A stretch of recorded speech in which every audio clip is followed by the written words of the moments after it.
All in You know, I want to be able to, technology should allow me to do this. I want to be able to, most of these colleges, like being on the weekend, in Florida area, women in Florida area. Let's do it. Yeah, and I don't miss any of that. This meeting of the Starkville Board of Aldermen will now come to order. Please rise for the saying of the Pledge of Allegiance, to be followed by a moment of silence. I pledge allegiance to the flag of the United States of America and to the republic for which it stands, one nation, under God, indivisible, with liberty and justice for all.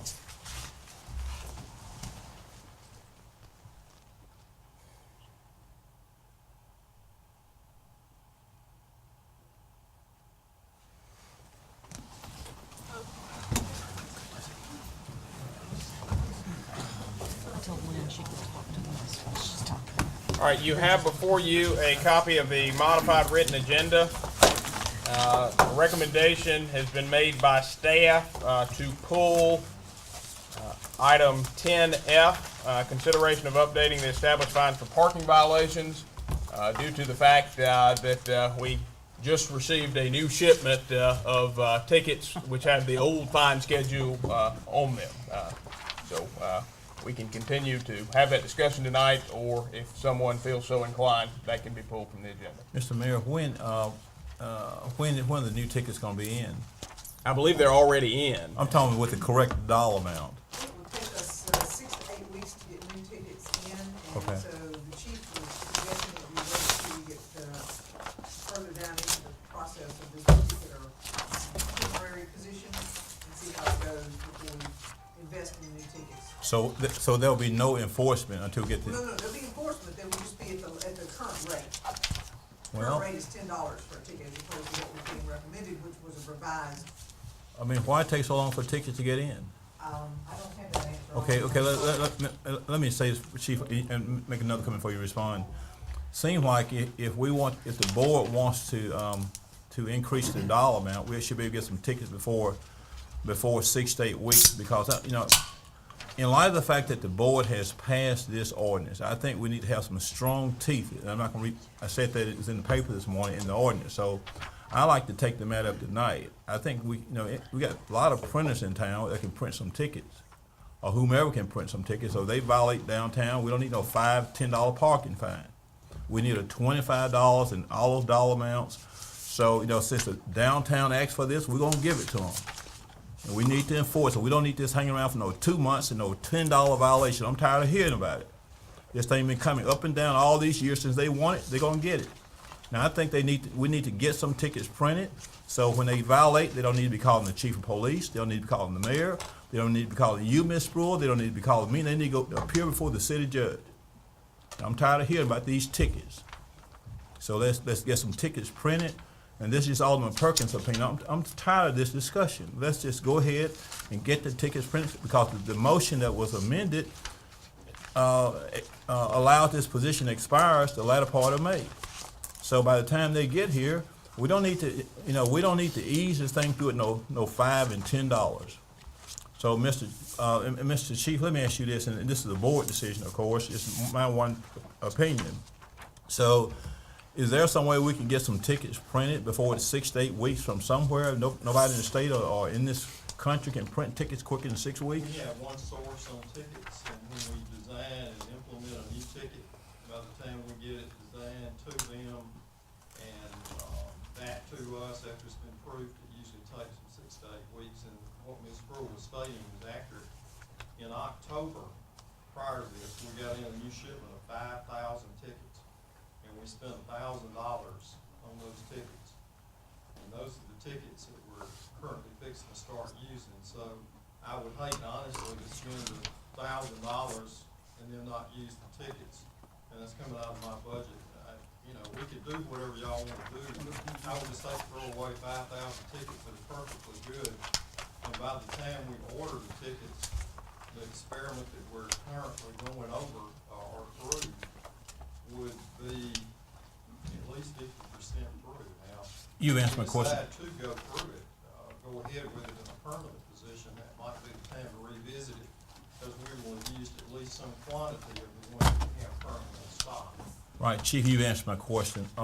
Thank you, Chief. You've done great explanation. Mr. Mayor, and this is just my opinion. I have an objection to moving this matter from the agenda, and I think we need to keep it on.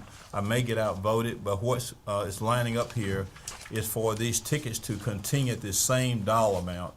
You know, we need to make sure that we go ahead and implement this dollar amount. I think we can make some type of adjustments. I have not seen anything get delayed because of a printing matter. We got a lot of people who can print paper somewhere. I'm just hard to believe that, but I want to appreciate the chief for his efforts. But I object for pulling this from the agenda, and I think we need to put some sharp teeth in this matter. And we've been talking about this a long time. We had enough time for the tickets to get here. So so if we want to really stop this downtown, like I said, that a lot of from based on information we're getting, some of these employees are not employers not policing their employees, and we just need to get to the bottom line. So I object to this being removed, and I'd like to get up and down vote on the dollar amount, and so we get a record on it. All right, the city clerk has asked for item 11E4 to be removed. He's got some additional work that he wants to do before bringing that matter before the board. That's the approval to lease 2 Canon multifunction devices off the state contract with Canon America. Any objection to the removal of that item? Any objection? Any objection? Seeing none, item 11E4 has been removed from the agenda. Proposed revisions from the members of the board. Alderman Perkins. Mr. Mayor, I'm a suggestion, move that we put the matter of renaming the street of Spring Street from Russell Street to Highway 12 to Needmore Place on the consent agenda, and that the motion also reflect that we have the proper signage installed to go along with that renaming of that portion of the street. Okay, proposed revision from Alderman Perkins is to place item 9A, the renaming of Spring Street to Needmore Place, from Highway 12 to Russell Street, and appropriate signage to be installed on the consent agenda. Alderman Perkins, is that your proposed revision? Yes, sir, Mr. Mayor. Any objection? Alderman Parker. I'd like to discuss. Okay. I'd like to discuss. All right. Further proposed revision. Well, let me just, on a clerical matter, is that gonna be Needmore Street or Needmore Place? 'Cause it's long. Mr. Evans had said Needmore Place. That's your suggestion, Mr. Evans? Okay. Further proposed revisions to the agenda. I've got a few. All right. Under personnel, I'd like to place all matters on consent.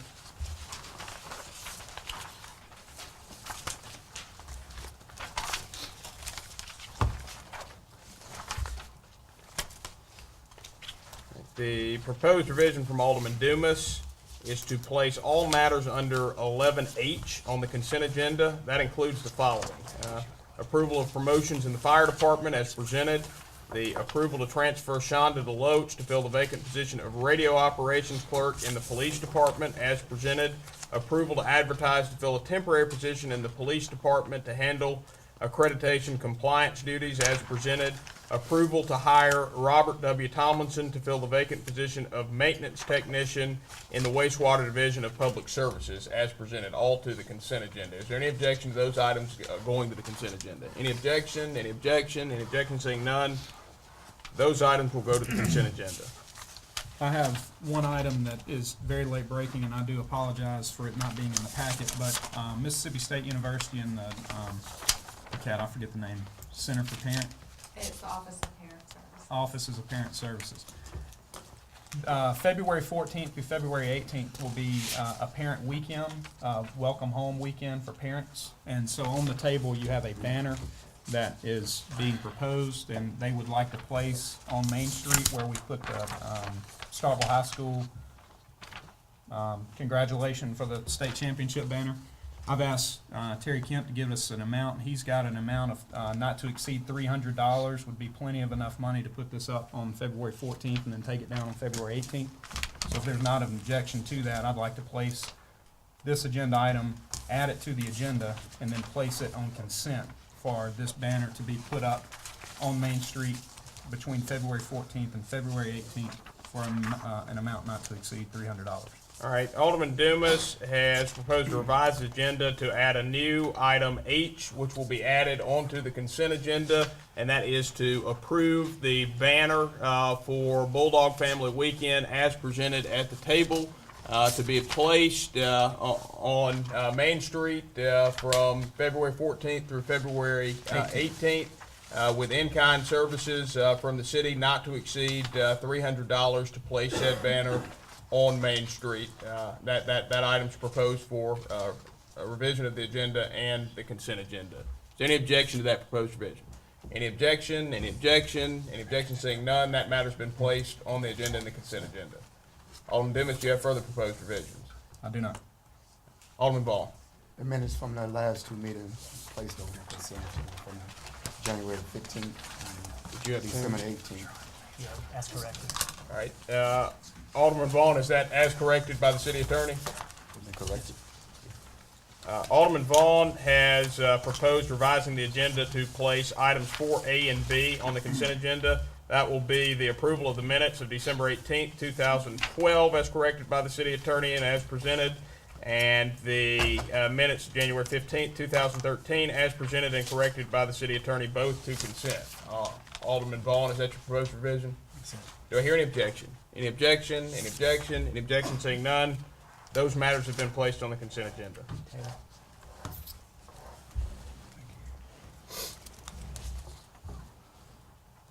Any further proposed revisions to the agenda? Any further proposed revisions? All right, seeing none, a motion to approve the agenda as revised is in order. Mr. Mayor, I got one change.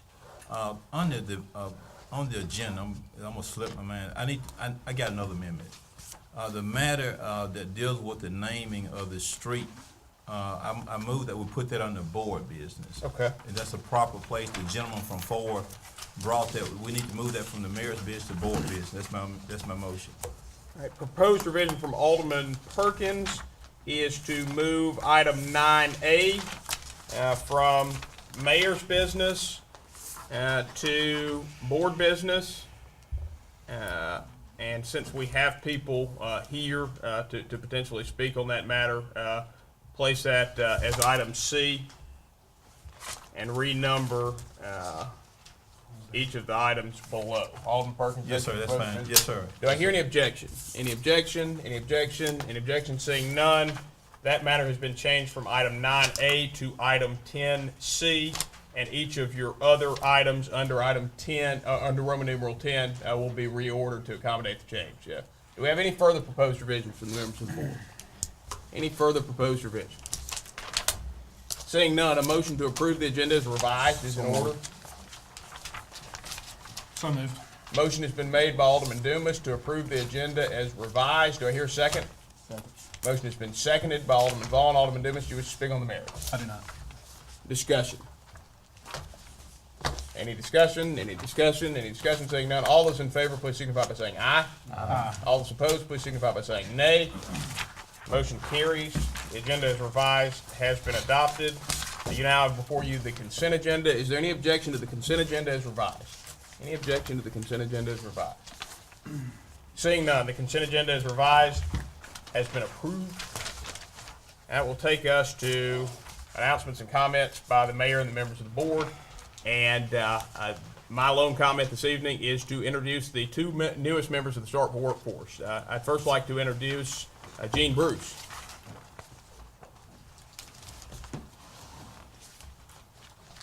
Ms. Bruce has received more media coverage than our typical new employee receives because she is our new parking enforcement officer.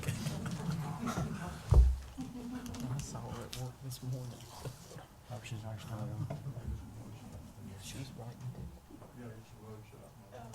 So that's why somebody got a ticket. Jean is originally from Bradley, Mississippi, and is a graduate of Sturgis High School. She attended Mississippi University for Women, where she studied nursing. Jean is retired from the Hancock County Sheriff's Department and is currently working part-time for the Choctaw County School System as bus driver. She previously worked as a dispatcher with our police department and also as a ticket officer at Ole Miss. Jean is the proud mother of 2 daughters, Vicki Bruce Bankston and Laurie Bruce Busby. She enjoys cooking, attending ball games, hunting and fishing, and playing with her mini pincher, Romeo. Jean attends church in Sturgis. Please join me in welcoming Jean Bruce.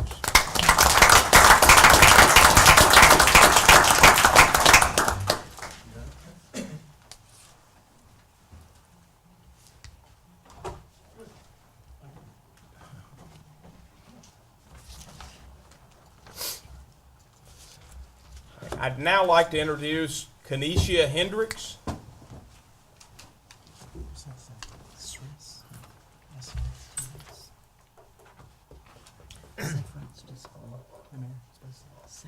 Safe routes to school. Oh, yeah. Yeah. When is it? Thursday. I'll let you know. Okay. All right. The City of Starkville would like to welcome Kenesha Hendricks as our new General Office Clerk for Finance and Administration. Kenesha is originally from Starkville, a graduate of East Oktibbeha County High School. She is taking classes through the University of Phoenix. Before joining the City of Starkville, she was a sales associate for Badcock and Moore Home Furnishing. Kenesha and her husband, Lamarvis, are the proud parents of 2 children, Jersey and Kobe Hendricks. She and her family attend Blackjack Missionary Baptist Church. In her spare time, she enjoys playing basketball, listening to music, and spending time with her family. Please join me in welcoming Kenesha.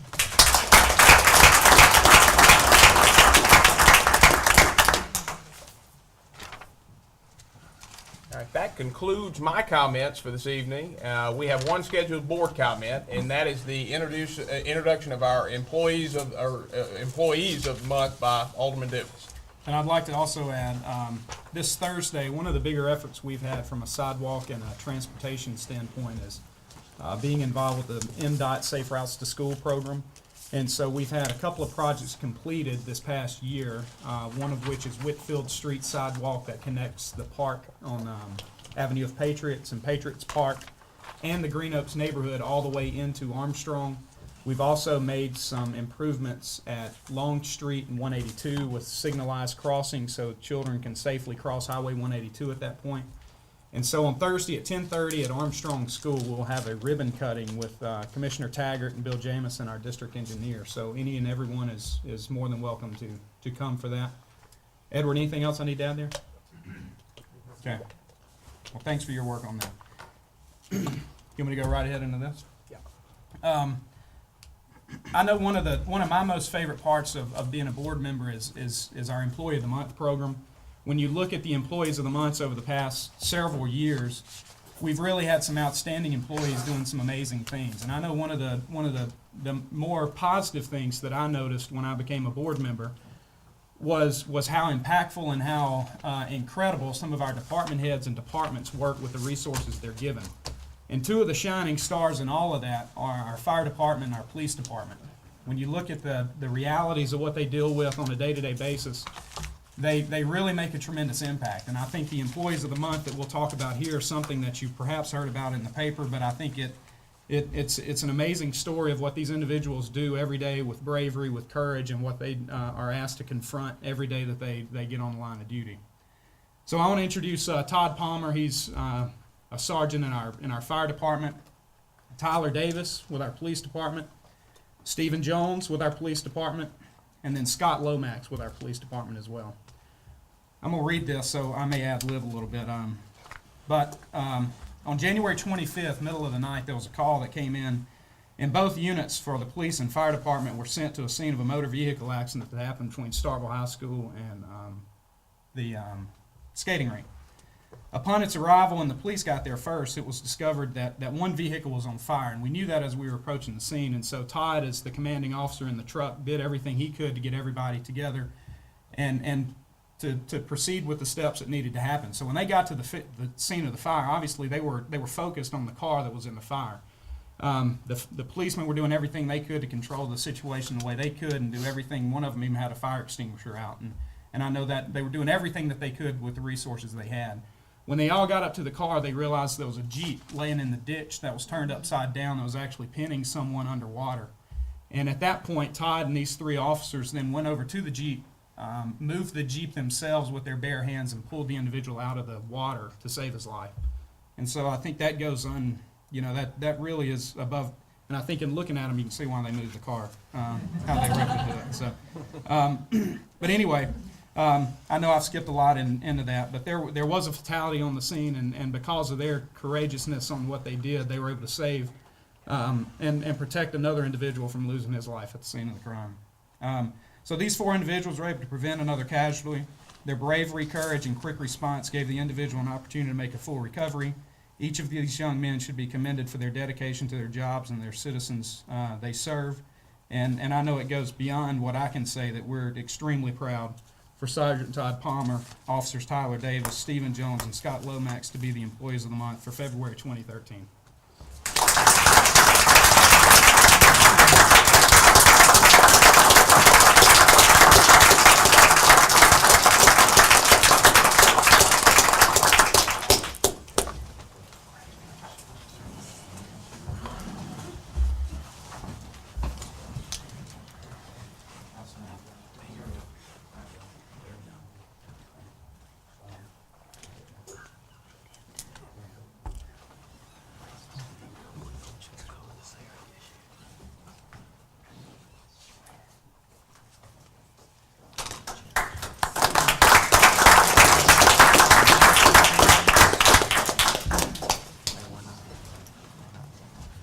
All right, that concludes our scheduled comments by the mayor and members of the board. Do we have any further comments? Alderman Perkins. Mr. Mayor, I'm going to be recognized now. Probably got one other time I'm going to speak tonight. So just a couple of things. Ms. Spruill, one thing I want to mention to you as the Chief Administrative Officer, just friendly information here.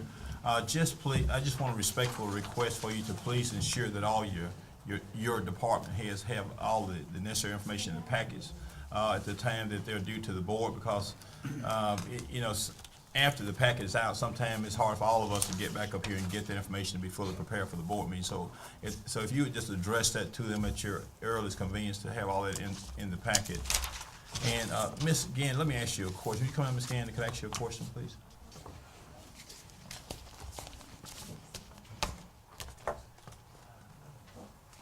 Ms. Gann, there are a couple of things I want to ask you, but I'm only going to focus on one. I got to thinking, I was reading an old newspaper about the grant we got, you know, back in December for the 2-year grant for $13.5 from the Mississippi Department of Environmental Quality to help defray costs dealing with the solid waste regulations.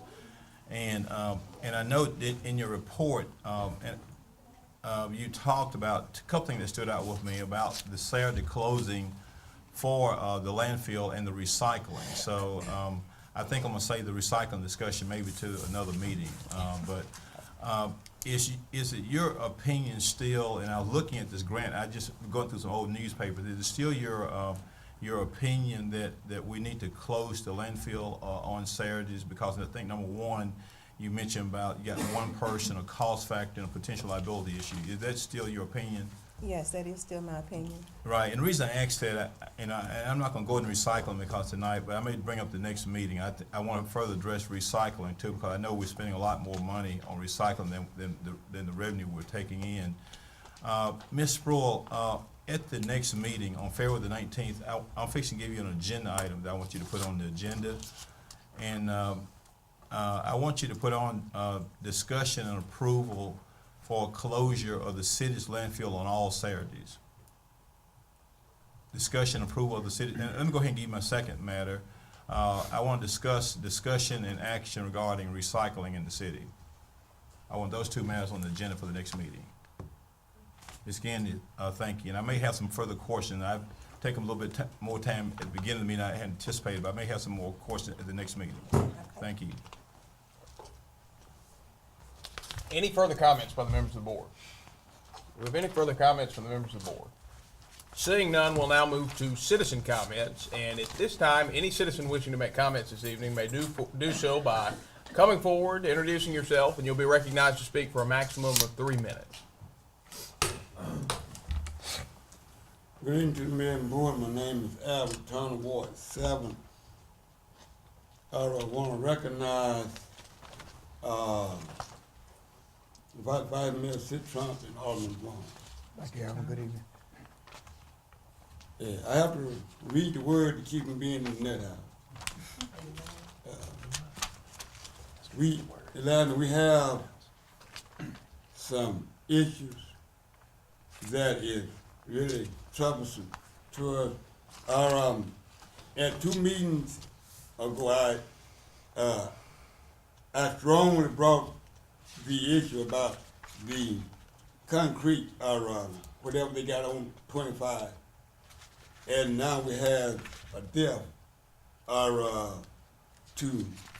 in regards of bringing it to your attention.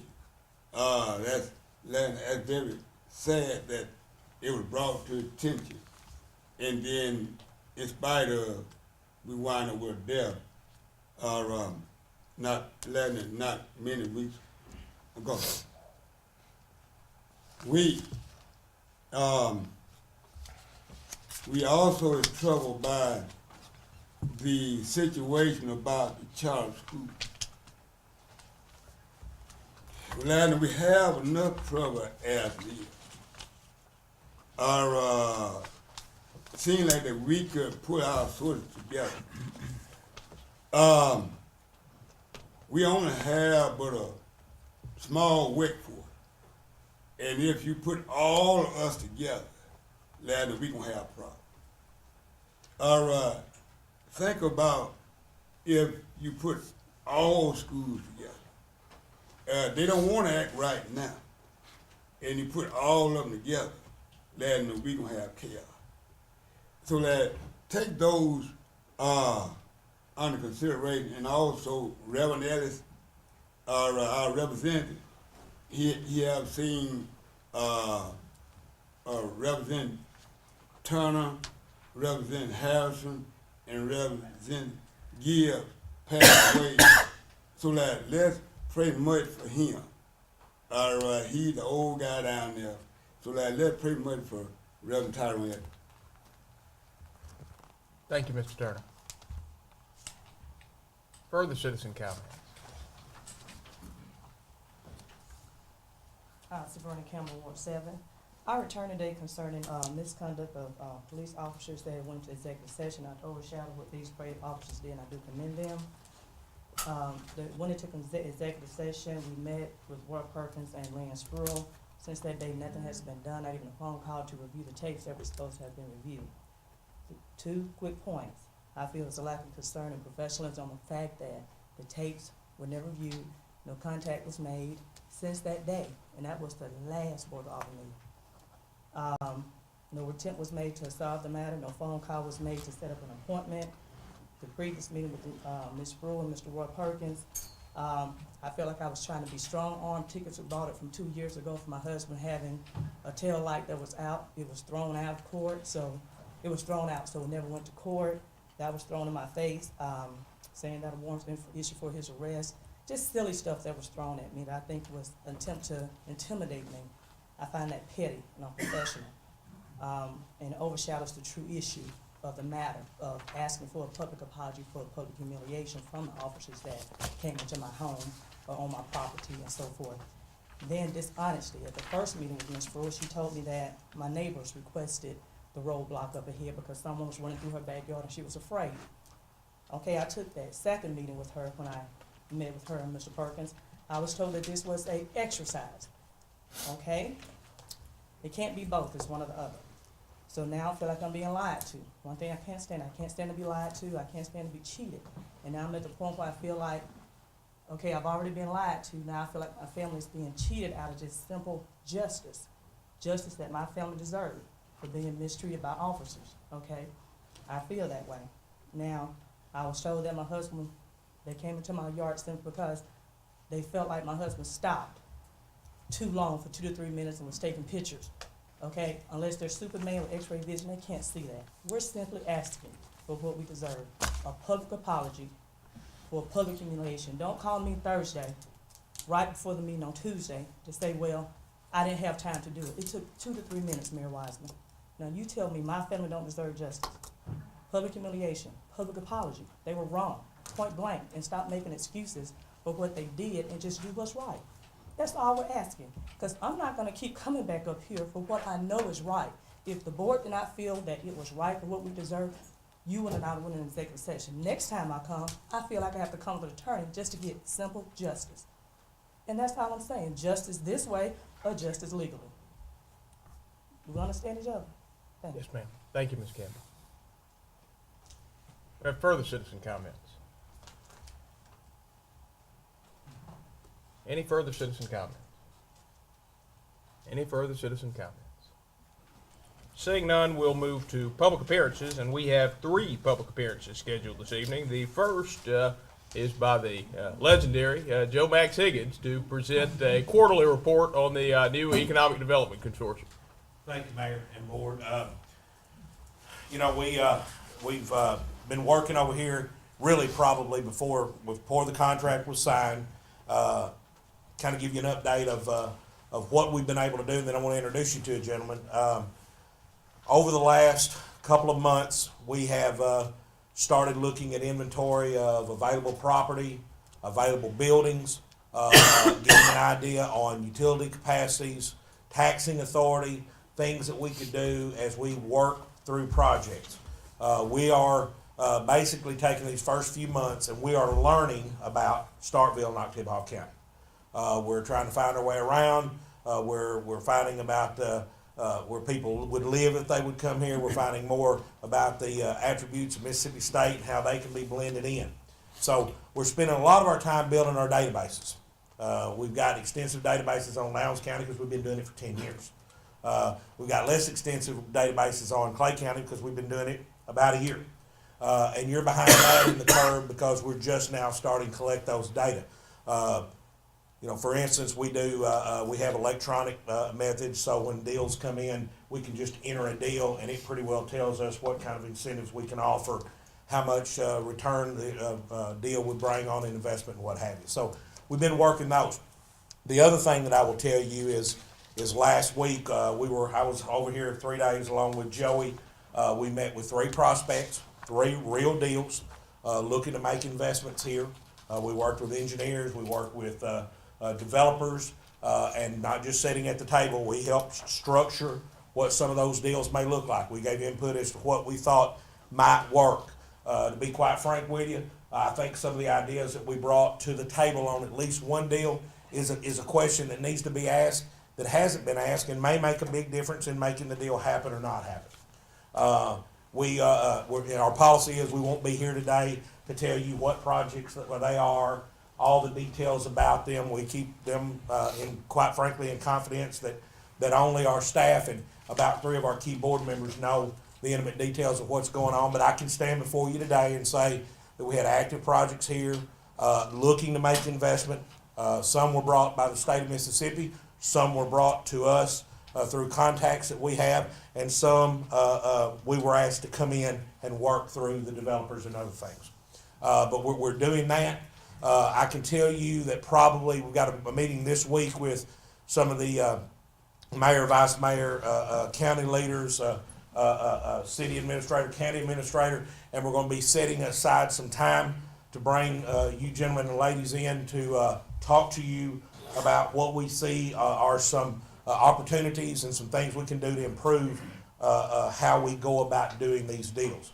Also, in this short period of time, we've met with most of the civil engineers and people that are in the know about utilities and land in not just the city but the county. We're asking the question point blank, is there a good, suitable site to bring in advanced manufacturing that perhaps hasn't been promoted by the community, hasn't been shown by the community? And I think we've identified at least one site in that mix. And we're already working with some of the local engineers to do some conceptuals of what if we did this, where would roads go, where would sewer go. We've met with Mr. Kemp and been out in the hall earlier, and we're talking to him about electrical capacity and things of that nature. So we are starting to do some of that. We are already seeing prospects looking. We are still framing what this partnership looks like and what's important to the community. We'll be contacting you, working with you, and doing that over the years. Now, do you have any questions about any of that? Because I'm fixing to introduce your new guy. Do you have any questions for me before we do that? Questions or comments for Mr. Higgins? Any questions or comments for Mr. Higgins? So we're in a getting to know each other phase. Yes, ma'am. Yes, ma'am. We're in a getting to know each other. Probably not a night goes by that either myself or Joey are looking at maps. We're looking at floodplains. We're looking at transportation counts. We're doing analysis of neighborhoods. Quite frankly, I don't see us working on the Super D drugstore, the Walgreens on the corner, but I think probably identifying bigger tracks and figuring out what some of that stuff may look like. I'm sure we're going to get fielded some questions about locations. We've got to get a grasp on utility capacity, water, sewer, electricity, availability, and find out where our pros and our cons are. And once we do that, we'll move forward. Mr. Mayor, question, please. Mr. Higgins, good evening. This county board supervisor, the economic development entity, and the board of aldermen are collectively spending about $350,000 in economic development. How often do you and your staff intend to update this governing body about what's going on in economic development, so we can at least give some report in some manner, form, or fashion to our constituents about the use of the taxpayers' dollars? Yeah. I don't think this is the venue which will do this much in the future. Okay. I understand, but not necessarily. Hold on a minute. Not necessarily this venue, but in any venue, so we'll know. We'll be able to give a report. I'm not saying every meeting, but but at some point, because a lot of times when we get this started, we may not see individuals until a passage of time. But I just need to be able to explain to my constituents about how soon, and how often, or projection, so we can have some report about what's going on with the $350,000 collectively that we're spending on this. I think at the end of the day, we will have one-on-one and two-on-one meetings frankly, fairly often to update you on where we are, what projects we have, get your input. I think if you would go to our neighbors that we've been working for 10 years, they'll tell you that it's a fairly routine occurrence that we bring them in and we brief them on pros and cons, costs. Here's the main thing that everybody needs to understand. We've had to explain this to our friends over in Clay County this month. The $350, quite frankly, is going to be your entry fee, your cover charge to get in the club. Okay? If we get projects, if we get deals, then there's going to be additional costs that are going to be borne. We've been doing this for a long time, so we understand that we can't just come up here and hit you cold. So as we work those projects, we'll be bringing you in. We'll be explaining to you, here's the deal, here's what we think, here's what our competition is looking at, here's how we think we can win this deal. We'll even go so far as, Alderman Perkins, to show you some ideas about how we can pay for it, fund it, and those kind of things. So I think as we move forward, you're going to find that I'm pretty accessible. Joey was laughing today that I put my cell phone on my card and said just because the number's on there don't mean I always answer. But I think you're going to find that we're going to be very accessible. Joey is here. Joey lives here. He has an office here in the partnership building upstairs. He's got an office in our main building. He's going to be here and he's going to be accessible. And again, we're going to keep some of the information because of the nature of this business is confidential. We're going to keep it pretty close to our vest. But we also understand that you're our partner in this, and you have to know certain things to make decisions about our recommendations. So we just have to, in a fairly quick period, figure out how we dance. Am I going to hold my hand high, or are you going to hold your hand low? How we dance and how we work it. Now, I will tell you this, okay, just point blank. Our responsibility here is to get deals, okay? Our responsibility here is to get deals. And our most important mission is to get deals. And while we'll brief everybody and we'll tell everybody what we think and what needs to be done, we probably won't go to the level of, sitting down every hour, every week with somebody briefing you, because if we do that, we're not getting our job done. So I think we'll find out what a perfect balance of is keeping you involved and making sure you know what's going on and doing our job. I'm not worried about my people being at every Rotary Club, every Kiwanis Club, every social meeting, every CNBC event. I'm more worried about them getting deals and getting investments. Further questions from the members of the board? Any further questions or comments? Alderman Sistrunk. I'm gonna kind of pick up on what Alderman Perkins said, because we understand the nature of your business and that it is very confidential, and that this is not the correct venue for a lot of the discussions that are gonna have to be had in putting those deals together. But this board has really made a commitment to try to do things in an open and transparent way, to the extent that we can, and so we probably may want to see one of y'all a little more often than some of your other communities. And I'm not saying that you would necessarily update us on deals here, but I'm sure there's some point each period that you could educate us a little bit about. And that sort of thing, I think will help keep those lines of communication open and keep that as open as possible. I can assure you, I would guess that in the next 30 days, you're going to have 2 education sessions that you would wish that you were not brought in, okay? And you would wish that you were not asked to consider what we will consider. We will spend some real time explaining to you what we think we need to do and why we do it. And on the same flip of the coin, okay, understand, our job is to get deals done, and like in the other 2 communities, we will brief you, we will explain, we're not looking for a unanimous vote when we bring everything. So this body, as we get recommendations, will be brought deals, and some of you will be for them and not for them. But not in the room with the door closed will we decide that we're not going to take it because we can't get a unanimous vote. Okay, so we will bring I would rather bring a recommendation to you that I believe is firm and in its concept and works, and you turn it down, than us just say, hey, you need to do this, you say we're not going to do this, and then in 2 years you'd be bad-mouthing us like you bad-mouthed the guy that was here before and the guy that was before him. Okay? So we will bring you some stuff, and the public will get to see it. Public will get to see it.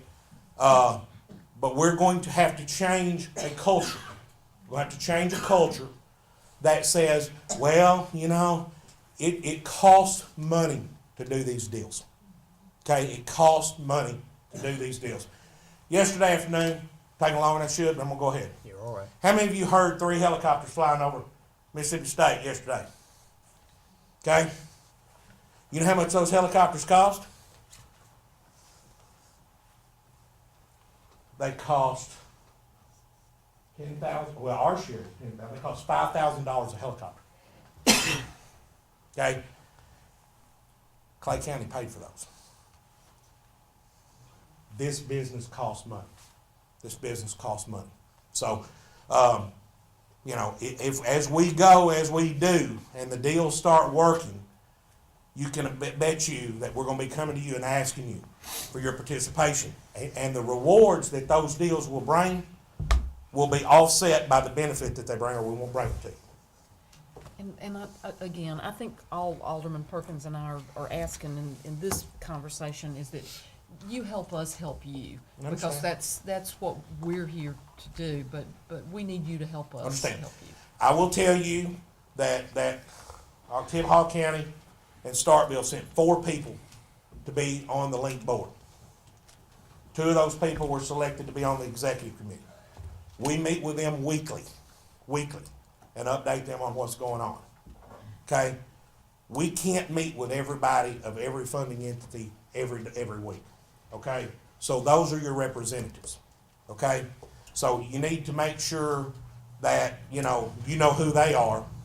And that's Zelma, that's Tally, that's Steve Langston, Mark Abernathy, and Michelle Amos are the 4 that y'all sent us.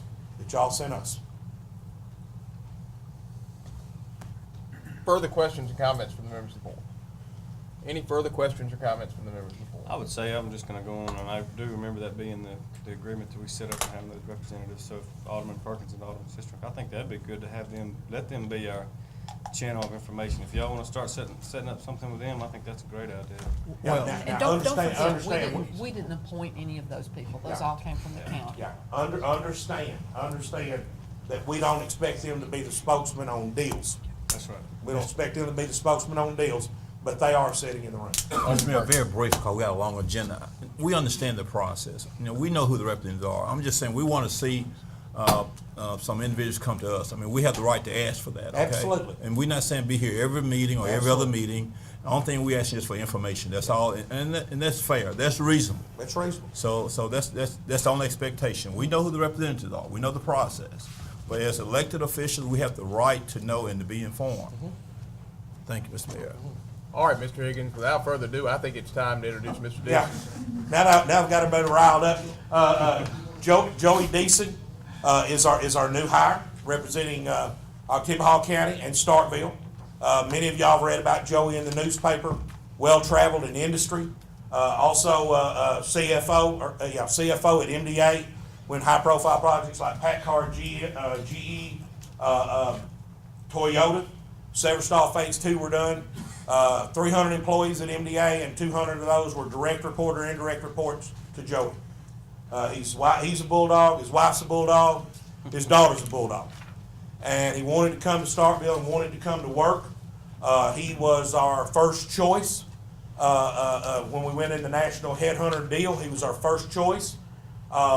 Important for you to know that we think enough of his skills and abilities that I'm the CEO of the GTR Link. Old habits die slow. GTR Link.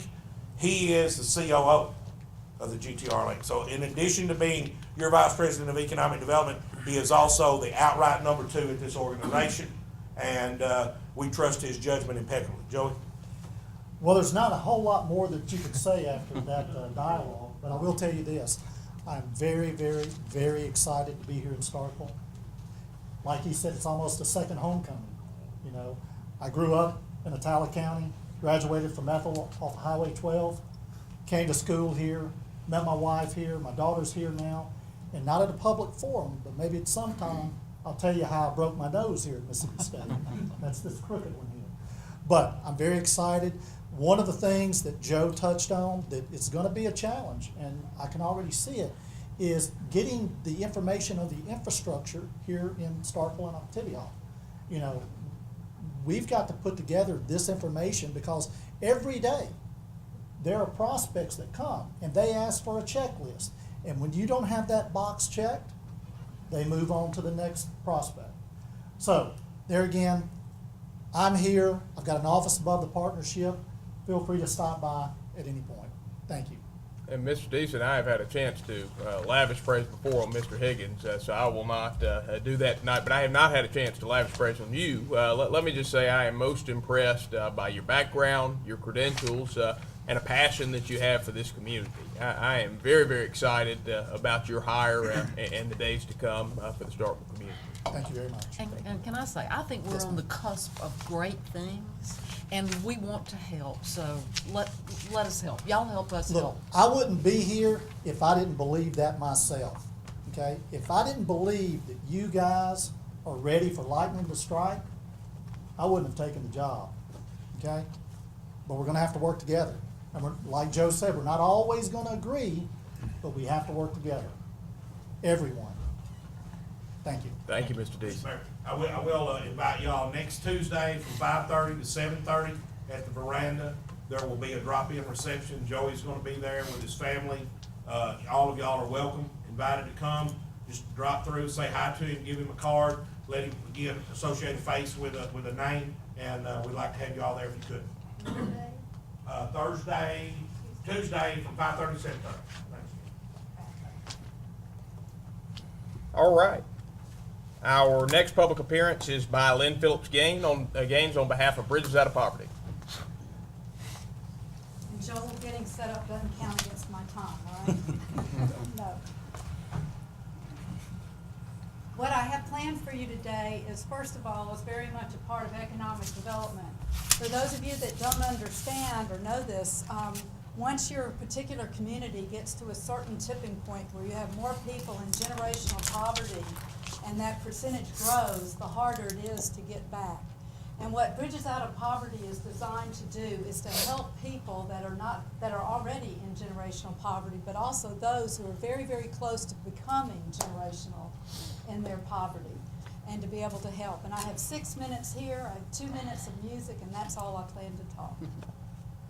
And I have a colleague here with me, Erica Gillespie, and she's gonna be also doing some speaking around the community.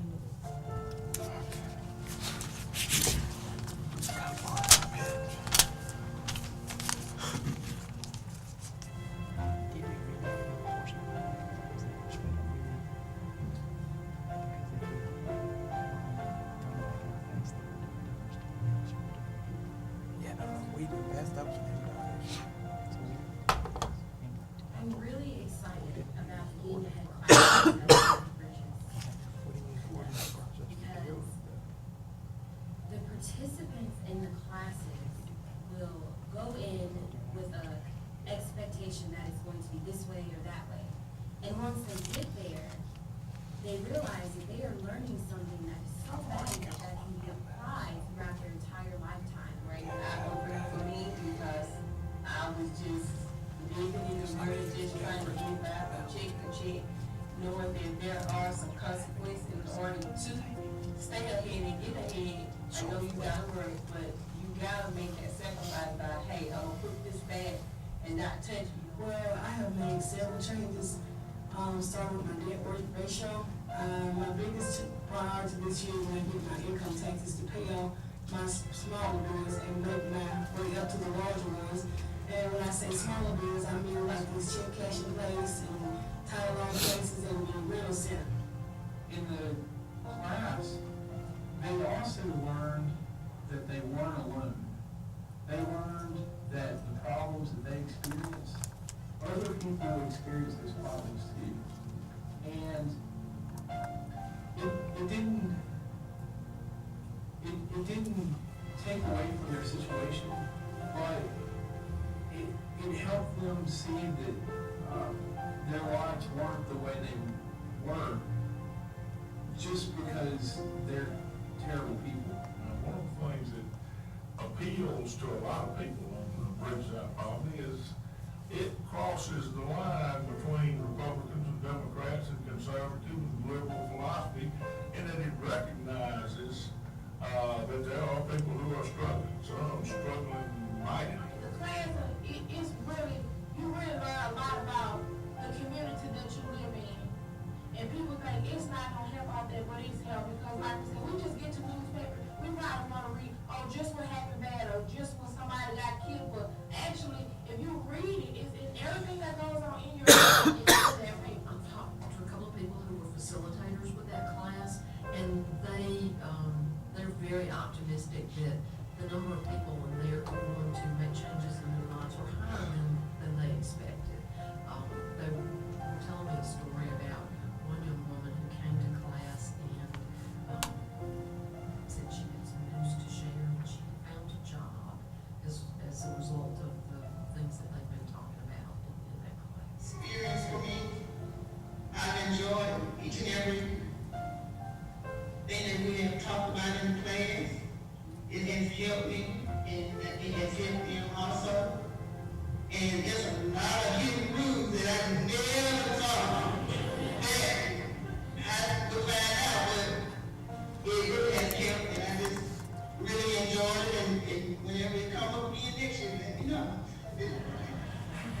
First of all, those who had jobs, or almost all of them had minimum wage jobs.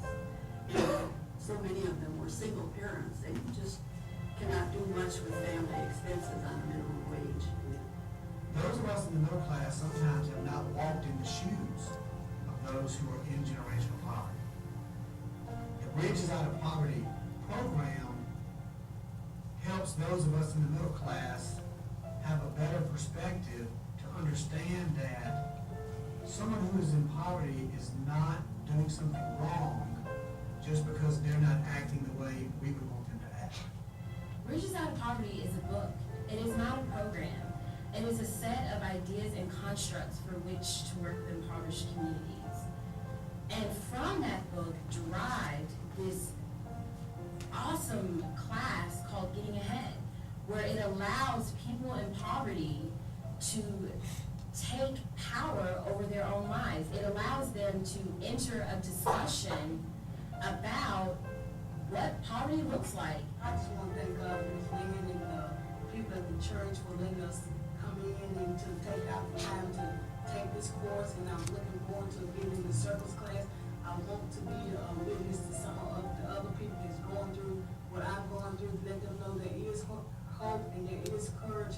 When you got somebody that's motivating you and telling you can do it, you gotta push people. But when some people just get weak by the wayside, they just give up. And I want everybody to know there is hope, and this problem can't be fixed, but it's gonna take us, the individuals ourselves, to fix that problem. No one else can do it with us. The graduation was truly a dream come true for me. It filled all of the holes of so many years of trying to help people and not know exactly what to do to help them. And when I saw those ladies come across that stage and hug their mentors, and see the love and the feeling of pride, and look out in the audience and see all of their families that were there to see them recognized, really was like, God is here, and He really did something. This was our community training that we had previously, and this is what we're looking to do on the 22nd of February. Jody Farr is from poverty herself, and the whole reason that I'm even in front of the Board of Aldermen today is if you or any of your department heads or any city employees are direct responders to people that are from lower socioeconomic status or from poverty, this will give them the lens to be able to understand what those people have gone through just to get in front of them. And so many of us from the middle class react to people in this situation with frustration and irritation because we tell them what to do and then they don't do it the way we want to.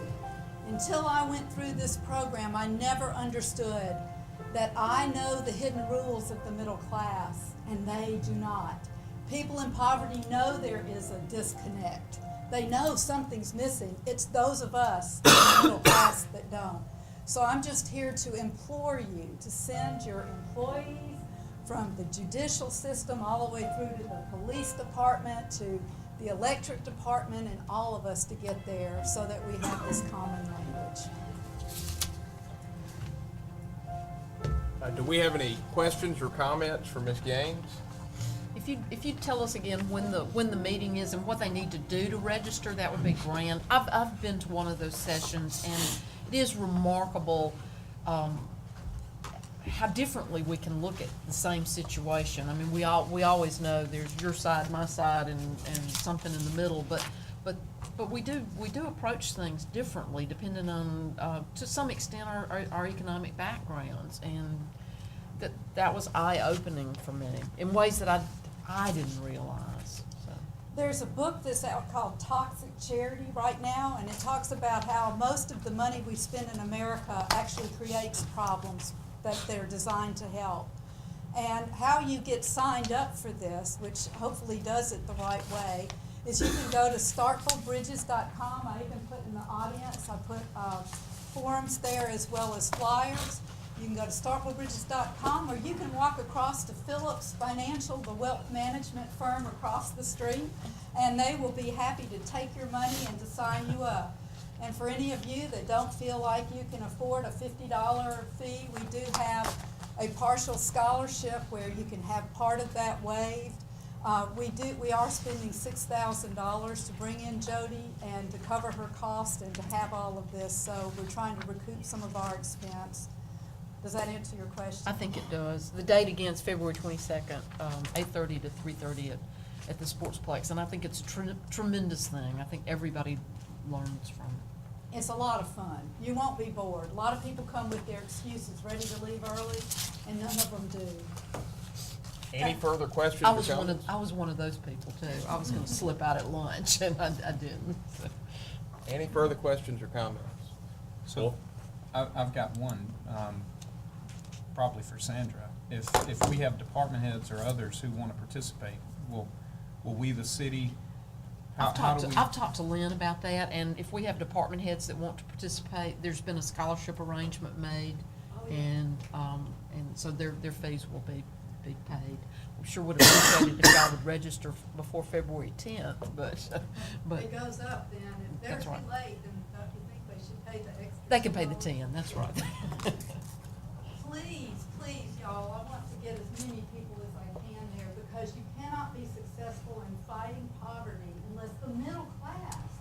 educated.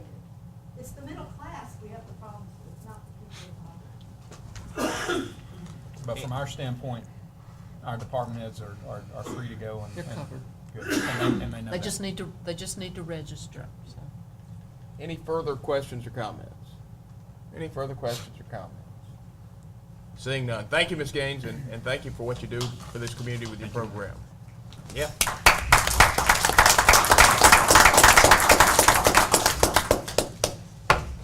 All right, our final public appearance this evening is by Judge Rodney Favor, Municipal Court Annual Report.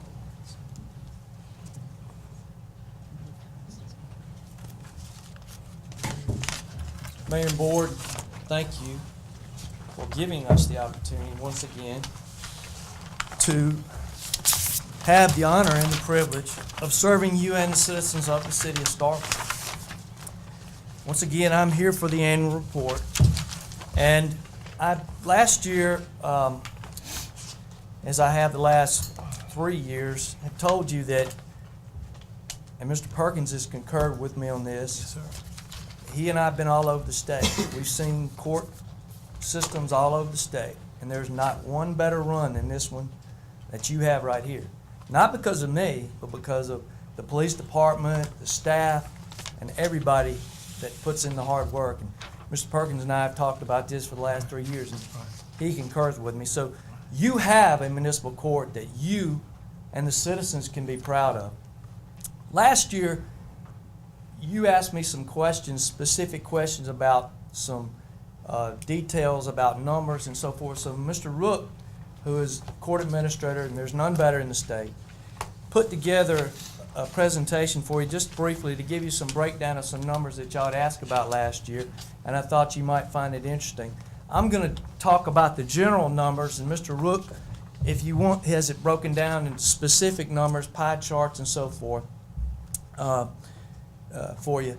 Here you can see this is the number of traffic citations that were issued in the city of Starkville. You can see the numbers. Once again, we're up above what we were, setting records every year since 2007. That was a special year. I happened to be the city prosecutor that year, but that was a special year. But every year we keep going up. As you can see, the numbers will show you. Next one.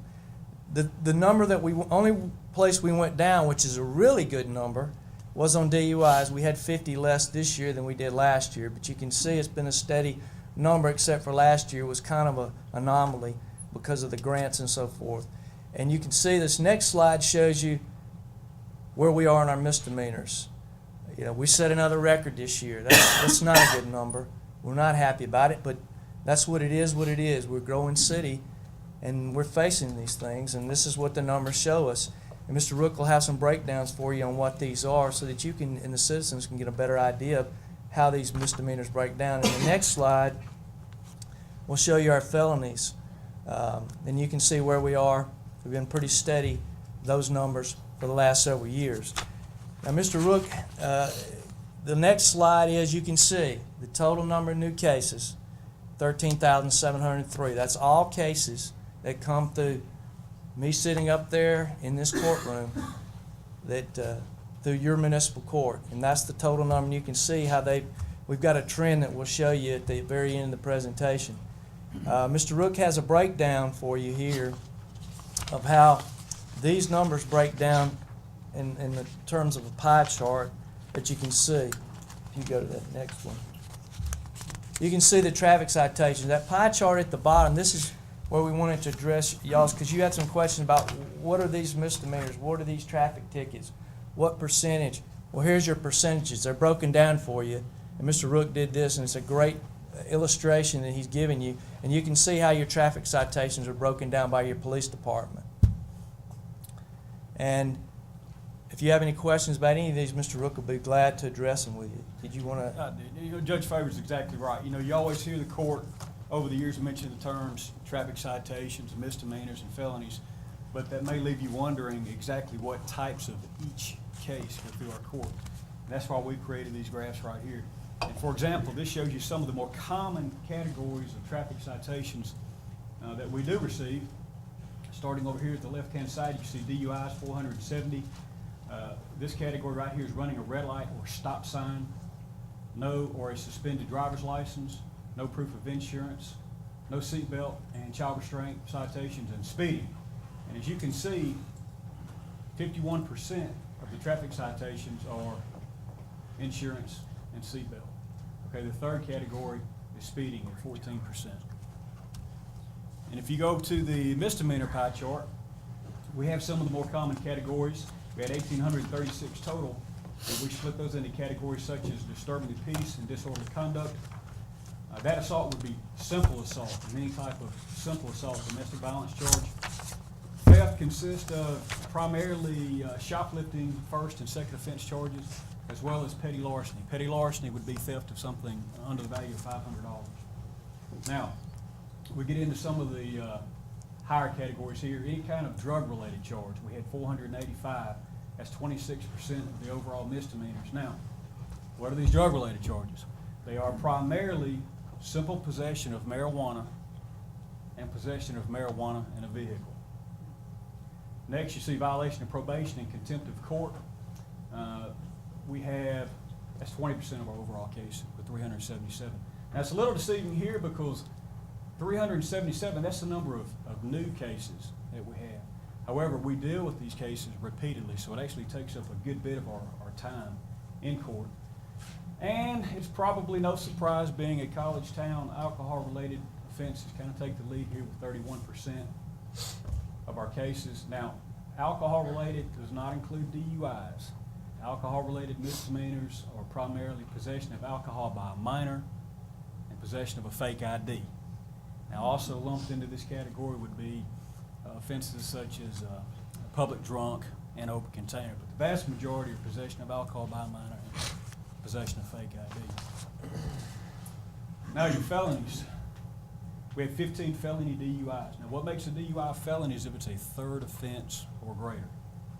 Okay? We have a category that I called white-collar crime, and that consists primarily of, for example, credit card fraud or false pretense. Now, right here we have assault. Now, that's different from the assault on the misdemeanor chart because these are aggravated assaults. Okay? Assault with a deadly weapon, a shooting, a stabbing. A third offense, domestic violence, would be considered a felony assault. We had 51 of those, which is 21% of the overall felony cases. Now, the highest category with 73 is what we call theft, burglary, and robbery. That theft is anything over $500 of value. Okay, grand larceny, stealing a car, for example. Burglary would include residential burglaries, business burglaries, but primarily auto burglaries.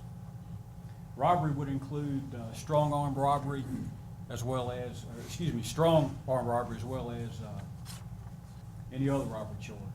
Now, drug-related, we saw 60 of those, and that's primarily possession of cocaine charges. And we see some felony possession of marijuana. What makes marijuana a felony most of the time is the quantity, anything over 30 grams.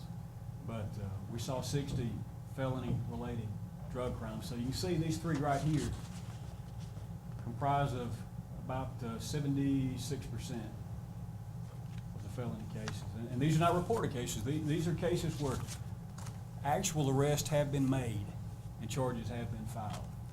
So these are heard and not, these aren't just convictions. These are just heard cases in the court. These come through court. Gotcha. They actually come before me at that bench right there.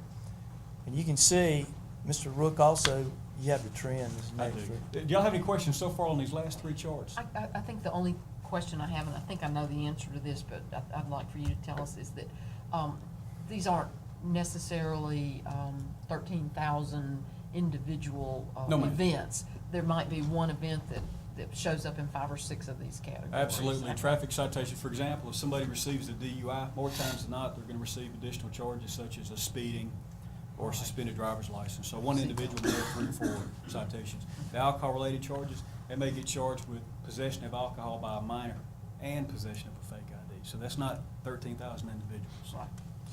So you can see, Board and Mayor, that you can see the trend. We prepared this for you, and this may be a little more information than you really wanted, but last year you were asking specifics, breakdown, so we prepared it for you. Here's your trend. You can see what's going on. Since 1999 up until the present day, we had an anomaly one year, which is 2007, and it was because of some things that were going on at that time, but it's pretty much been the same.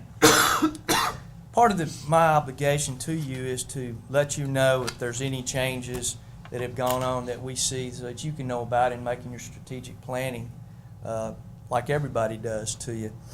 Well, in this past year, we've had more turnover than we've had since I've been the municipal judge, which would be 4 years coming up. We've lost 1 clerk and 4 deputy clerks. We've had 3 deputy clerks resign in the last year, 4 in the last 2 years. We had 1 that had 20 years of experience and 1 that had 16 years of experience. So, as any of you would do, and I did, and Mr. Rook did, why? We want to know, is there something, why are these people leaving? Because when you lose people with 36 years experience combined, you want to know the reason. And it's my obligation to tell you what the exit interviews told us, so that I want to, as an administrator, and Mr. Rook, we want to fix if there's a problem that we can fix, and we need to report it to you. So briefly, the exit interview showed us that there was a tremendous caseload that continually increases. The salaries were low compared to other positions in the city, and all 3 that we lost received 30% raise after leaving. 2 of those people went to other departments in the city. I say that to let you just know. I know that you deal with this budget, you deal with salaries. I'm not here to tell you what to do. My job is to report to you what I see. And I can't emphasize enough the importance of having quality and experienced people, because these are the people that handle the fines that are paid to the city of Starkville. And we're continuing to set records in all categories. Once again, I can tell you that we have, as you know, you may not know, but we have court Monday. We have 4 court sessions down Monday afternoon, Monday night. Wednesday afternoon, Thursday afternoon, we have trials on Wednesdays and Thursdays. Due to the hard work of our staff and the police department working hand in hand, things, I think, are going as smooth as they possibly can. And once again, as I did last year and the year before, I want to commend Chief Lindley, his staff. They provide the bailiffs and the security for our courtroom. They also oversee the work program, which, in line with what Ms. Phillips was saying, that's people that can't afford to pay the fines that they've been assessed, and you provide them the opportunity to work off their fines that they owe the citizens of the city of Starkville, which is the people that we represent, you and them. And so that, thanks to Chief Lindley and his staff and his officers, his COP officers, has been a complete success. And I think you can ask any of the department heads that have participated and had these people come in and help them, that has been a great service to them. So I don't have anything else that I want to present to any of you, or I will be glad and more than welcome to answer any questions that you have. If you don't have any questions, we'll be glad to get out of your way and let you move on to important business. But I'm sorry if there's a little more detail, but I thought that's what y'all wanted after some of the questions that we received last year regarding the breakdown. Mr. Mayor, I recognize. You may. Judge, well done. Mr. Rook, well done. Very informative, very detailed. We appreciate all of your exemplary services. And y'all doing a great job. And court is running excellent. Thank you. Thank you, Mr. Perkins. If there's any questions, Ms. Alderman Sister? Sister. I have a comment and a question. As far as the wages go and losing people because of wages, I know that Mr. Rook has been in here when we've talked about this, and Judge Favor, I'm sure you're probably at least hearing about it on the periphery, but we're in the process of looking at our overall wage structure throughout the city. It's not going to be a quick process, but we are looking at it, and so hopefully that will address some of the problems that you're seeing with retention. I am aware. I am up to date. I understand the Stennis study that y'all are undergoing, and I'm not sitting here saying. I'm just telling you what the exit interviews tell us. We've had 2 employees that went to other departments in the city and got paid more money. That's all I'm saying. And the clerks that we have are exemplary. Well, we're trying to look in a holistic fashion and know that we are very aware of this, and it's something that that we hope to address is all of that. Much bigger picture with a lot of parts. It is. We It is. understand that, Ms. Sistrunk. We understand. I appreciate it. And I'd like to say that despite these numbers, which can be frightening when you see them on a pie chart or a graph like that, I view Starkville as a very safe community, and that's thanks to our police and to the work that y'all are doing. And I don't mean to say that we're not, Ms. Sistrunk. What I We're mean is, growing, I right. just mean to tell you, we're growing. Right. The city, We're in growing. every area, every department, in municipal court, and Good and unfortunately, crimes go right along with Right. it. And don't forget, not only do Chief Lindley officers make these arrests, they have to come to court and Yes. testify, because if you come in here on Wednesday and Thursday, the mayor can tell you, we're lined up out here for people that contest these cases, so the officers have to come in here and testify during court on Wednesdays and Thursdays. So I've seen that too, yeah. It's- I've seen you here when we were lined up out here, so. And well. But we are, We and won't go I- down, and- we won't go and- on. and I want to reemphasize what I said. In no way am I trying to say that we're an unsafe city. Right. We're about as, for a college town, we're about as safe as you can possibly I be think so too. compared to Oxford and Hattiesburg and the other cities. And the vast majority of these cases are traffic. Right. And one last thing, Mr. Mayor, I may be recognized. You may. And Judge, we understand, you, Mr. Rook, not here, but I do want to say, and Ms. Sistrunk has well said it well, but we are answering the lingering questions about about the salaries, the matters before the Budget and Audit Committee. So we're hoping to look at that, and the employees have always been a concern to us. And, and we're going to continue to address that. And I'm not trying to speak for that, but I thought I'd just add that sentence in. Thank you. We appreciate it. Rodney, when, hopefully we're about to break ground on a new municipal complex that includes a much-needed improved court facility. And maybe a place where attorneys can meet with Right. clients What do you- besides the hall. Obviously, you're busting at the seams now. How do you see your change? I mean, what do you see operationally with you, with a facility that meets your demand? What do you think you're? Well, honestly, Alderman Dumas, right now, if you said, Judge, Mr. Rook, we think we can solve this we'll hire another clerk for you. I'm just throwing, we don't have any place for them. We don't even have a desk for them. Right. We're working with Mr. Boyd, who's working with us to try to come up with some ways to deal with it, like going to another shift. There's other things we're talking about doing, but honestly, we just don't even, I'm not trying to say we're not happy with the facilities we provide. Don't get me wrong. I'm just saying we don't have another place to put another No, I desk for a understand. clerk. And that's why, because it sounds as though you're almost to a saturation point to where you can take no other. I mean, there's very little We're more that you close. can do given the resources you currently have. And in the past, as we have grown, we have had to add clerks.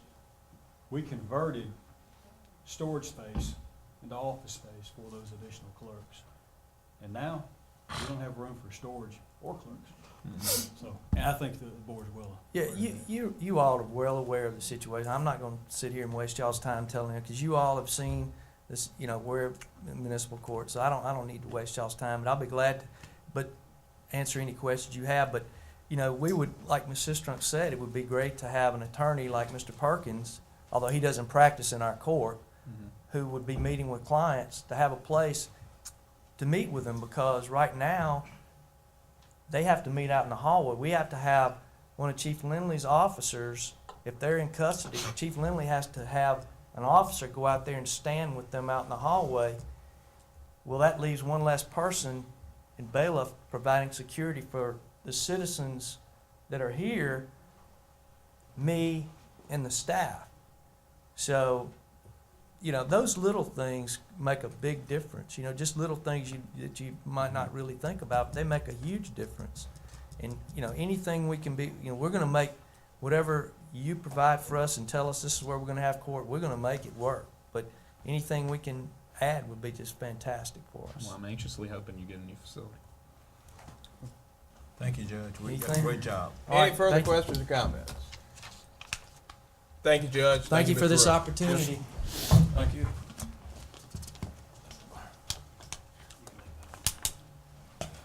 Judge, need a tie.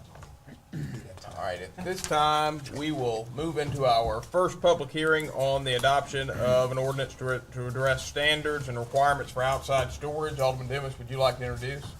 I would. You have a clicker, you want me to just tell you to go? I'll run it if you want me to. Okay. As we, pull this back up there. The draft that you have in front of you, as you see in the notes that's in the staff report, this was something that we discussed for one public hearing last summer, in the summer of 2012. And at that point, it had several parts. It had one part that was outside commercial storage, one part that was outside display, one part that was outside furniture, and then there was another part about garage sales. And that has since been removed. And so the ordinance that you have in front of you now looks at three different areas. It looks at outside commercial storage, outside displays, and outside furniture. And just to briefly touch some highlights on this. When we're talking about outside commercial storage, and I'll use a local hardware store for an example. This is a permanent storage of an entire stock outside. And what this is saying that needs to, or what this is asking for them to do is that in the event that they have to have to store an entire stock outside, that they properly screen it so that it can be seen. And so when you use and there's also a provision in here that says industrial overlay district, so that's everything within the industrial park. Those would be are excluded from this area, so they don't have to abide by this. And so proper storage is 6 feet tall screening with 100% with 100% opaque screen.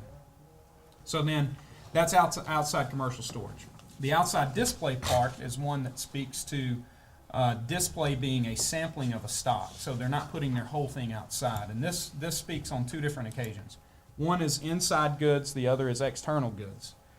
External goods, and I have some pictures I'll talk about in just a second, but external goods would be lawnmowers, outside furnishings, those things that are designed and built and constructed to be used outside.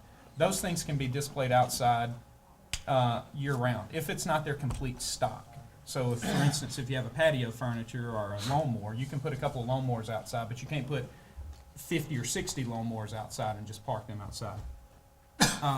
The other part that it talks about on outside display is indoor furnishings, and I've got a picture that talks about Wait, this. let's stop right there, because I've got a lot of questions on this. So you're saying they can rotate stock outside? One of my questions leading in, but you're saying they just can't permanently put outside their stock and leave it until it Right. sells? If you permanently put it outside, which you're allowed to do, you just need to screen it. If you're going to leave the whole thing out there, it just needs to be a display and not screened. Right. If from a screening standpoint. The other part of this is interior furnishings. We have a couple of situations around town where interior furnishings, recliners, mattresses, couches, other type things have been left outside permanently.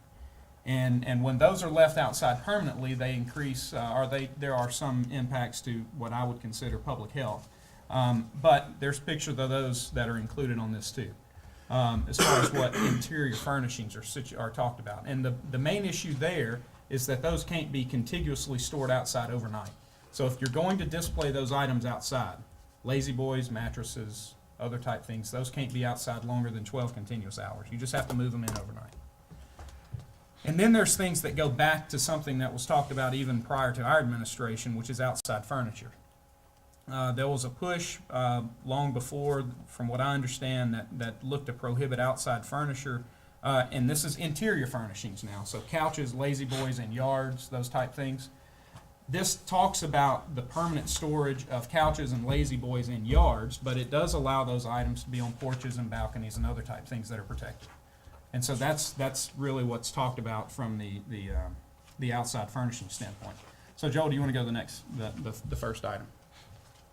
Go ahead, that light. So these are I've just got 4 different pictures here to just show some examples. This is what would be permissible from an outside display standpoint. So you look at 2 different businesses who have mowers, patio furniture, grills, those types of things that they have on display at these locations that are intended for outdoor use. They're out there, they're not their whole stock. They can leave these items out there 24 hours a day, that's fine. It's a sampling of their stock and they're meant for outdoor use. This is permissible. If you go to the next slide, Joel, these are the issues that I see from the interior furnishings. So when you look at mattresses, couches, lazy boy recliners, things that are left outside in the elements 24 hours a day. And these things are left uncovered to the point that they're rained on nightly. There's other types of things. We don't have anything that prohibits this type of activity. There's nothing. I was hoping there could be something from a public health and safety standpoint, because these things are molded, they're mildewed, there's other types of issues there that I think really tie into more of a public health issue. These, from an outside storage standpoint, are things that are not permissible. So those are the two items that I wanted to touch base on from the definitions that were there. So again, from an outside commercial storage, I was asked today about when you look at bulk storage of fertilizer or sand or mulch or those types of things, those typically are in the industrial area. That area is prohibited, are excluded from this. So those things are not, that's not under this ordinance. This primarily looks at those areas outside of the industrial area so that we have some type of visual screen, just like we're requiring for garbage cans, so that we have a better confinement and visual quality for those areas. So, Are there any questions or comments from the members of the board for Alderman Devens? Alderman Carver. I wanted to touch more on, are you gonna speak more to the fact of I guess a lot of my constituents have ranch-style homes, and then we're talking about the property within, you're saying it's within the front yard, but it's within the setback of the yard. They're gonna allow to continue to have their personal belongings in their own carport? oh yeah. This speaks on the outside furnishings part. This speaks to interior furnishings that are left on the yard. So I'll use the Cotton District. I'll pick on the Cotton District a little bit. You know, you can go down there at certain times, and there are couches, lazy boys, a dining room table, whatever else you want to say, all out in the yard, and they've probably been there for a couple of weeks. Well, this wouldn't allow that type of scenario to happen. They can be on porches, they can be under cover of garage, they can either be even be on a balcony, but just not within the front setbacks and side setbacks of that property. So this is not addressing the residential, this is all commercially related? No, it's still related to residential. Explain any changes you think that's been taken to residential sector. Do what now? Explain what this impact would have on residential. Well, just that. So you couldn't, a residence couldn't go put interior furnishings in their front yard and leave it there overnight. They could put it there during the day or leave it there for 12 hours through the night, but it couldn't just be stored permanently overnight as a outdoor furnishing set, but it's a lazy boy. Right.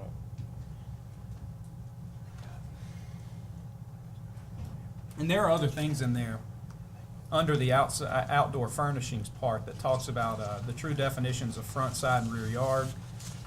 And it also talks about some of the things that do prevent and are defensible reasons to have furnishings in the yard. For instance, there's one, you know, if you're having a garage and yard sale, you put that stuff out there to be a yard sale, it's okay for that furnishing to be out there because you're having it out there for a sale, but it's just not allowable over contiguous days to be a set furnishing in the yard. True outdoor furnishings, yes, but not cloth-covered encased goods. What kind of fine were you wanting to associate with this? You know, I knew somebody was gonna ask that. There's, and I'll be honest, I didn't study the code enforcement side of this. Lynn, you familiar with that? We have set any particular fines or we're waiting to establish. Was this going to the administrative hearing officer? Or municipal court Or municipal judge. judge? Yeah, I see that on there now. It says or.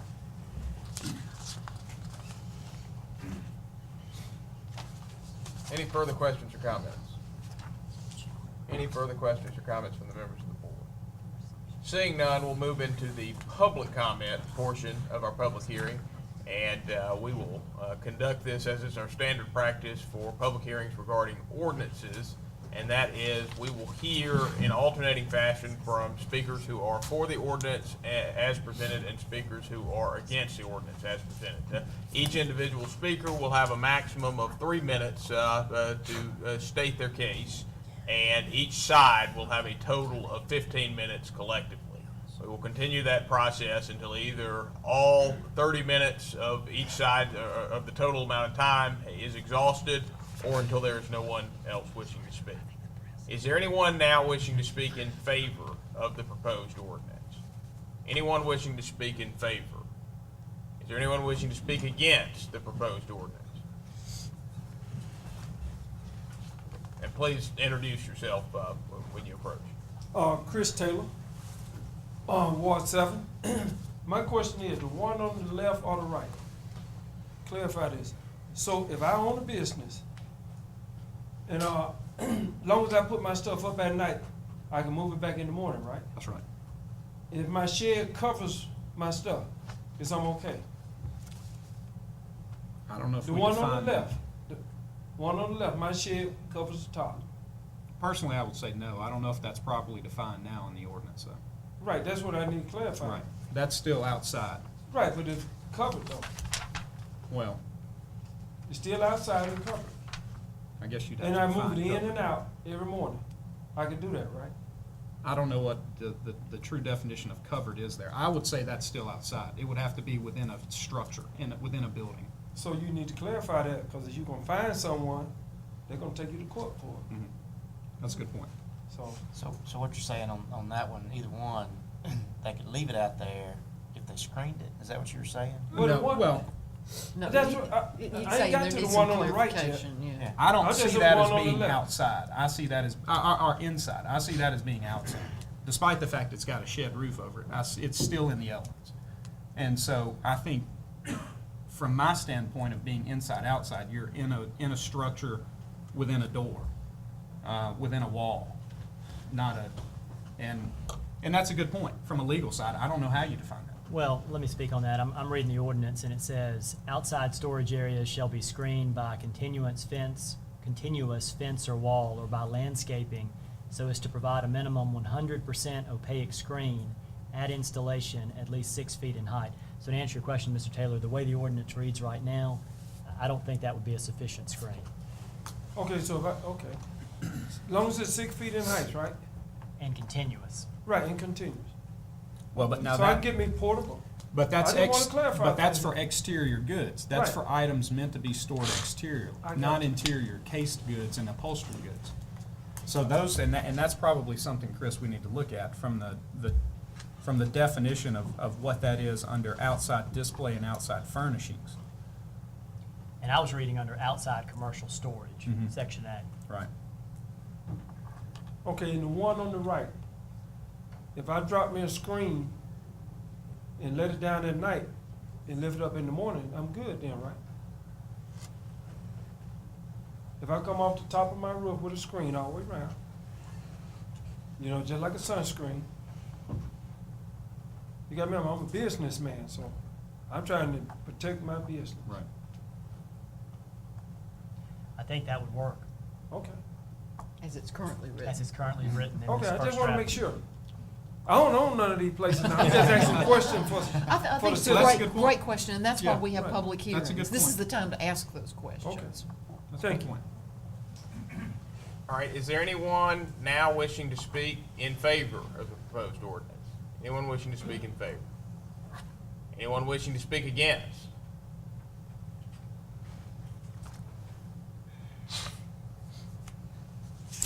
My name is Alvin Turner, Ward 7. I don't know how much we pay the police, I don't know how much we pay code enforcement officers to get into it with the citizens. Citizens don't understand the ordinance, so then they want to take it out on the police or either take it out on the code enforcement. That what are they mean, what are they doing? Now, we have a situation right across from Magnolia Cleaner. That is awesome. But we have seen nothing done. But what the people don't understand is it the code enforcement, the police officer, or who job to let them get a clear understanding. Funds and stuff like that out, We definitely do not want our officers to come in harm's way of an angry resident because of ordinance that you want to pass. And nobody understands the ordinance. If you have an ordinance, we all need to understand it so that we won't get ourselves in trouble with police or code enforcement, anyone about you do for some and you won't do for others, or either some you do and some you don't. That is a serious question of mine. Thank you, Mr. Turner. And Mr. Turner, just to speak to that, that image on the left is the one across from Magnolia Cleaners, and unfortunately, right now, we have nothing that would prevent that from occurring. So, But people say, well now, if they talking about that, why haven't they did anything about that? well, that's the problem. We don't have anything to enforce on them to keep them from not doing that. They're not breaking the law right now. There's nothing that we could send the code enforcement and it would be the code enforcement. We have no code that would prohibit that from happening right now. That's lawful. That business owner is lawfully abiding to the Starkville rules right now. All right, is there anyone now wishing to speak in favor of the proposed ordinance? Anyone wishing to speak against the proposed ordinance? Anyone wishing to speak for, against, or indifferent to the proposed ordinance? Anyone wishing to speak? Anyone wishing to speak? Seeing no additional comment on the ordinance, we'll now move back into comments by the members of the board in conclusion. And Mr. Evans? Yes, sir. Just didn't mean to call you out, but I did want you to know it looked like you might be going. Your matter will be the next matter on the agenda. So, okay. Are there any concluding comments by the members of the board? Mayor, I found in section C, number 2, it says, this is speaking to the property on the right, it says the interior of enclosed porch included but not limited to a porch enclosed by screening material shall not be considered an outside area for the purpose of this section. So I think if you were to drop a screen on that after business hours, it would be considered legal. Just to answer his question, I'll take it, but the city attorney may want to weigh in on that, but No, I agree. good question. That is a good question. Further concluding comments by the members of the board? Any further concluding comments? All right, seeing none, that will conclude the first public hearing on the proposed ordinance for requirements for outside storage. And that will take us to the first matter of board business not placed on consent, which is the consideration of renaming Spring Street to Needmore Street from Highway 12 to Russell. And I have a few introductory comments that I'm going to make on this matter before opening the floor. And what I'd like to do is talk a little bit about how this project was born and where it is today. Last summer, the Heritage Museum did a fantastic program on the Needmore community. Which I found particularly interesting as somebody who was not born until 1980. It was an enlightening experience to learn the history of a community that did not have the same identity by the time I was born. And one of the great things that came out of that program is it sparked an interest for Mr. Charles Evans, who grew up in the Needmore community and still lives in the Needmore community, to figure out what we could do to reclaim that historical identity, which is an important part of this community. And he got to work. Now, I, from time to time, have citizens who are very enthusiastic about a neighborhood project coming to my office.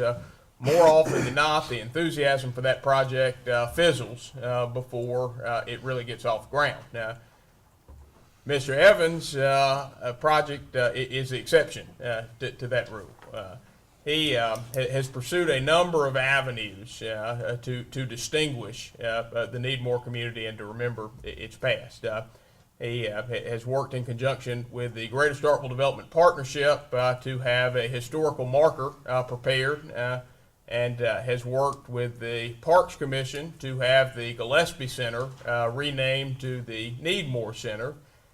In addition to that, there was a final piece of this equation that Mr. Evans, Alderman Corey, and myself began working on several months back, and that was looking at changing the name of that section of Spring Street that runs from Russell to 12 to Needmore Street, to add the final piece to a project that would make it very obvious that this was the Needmore community.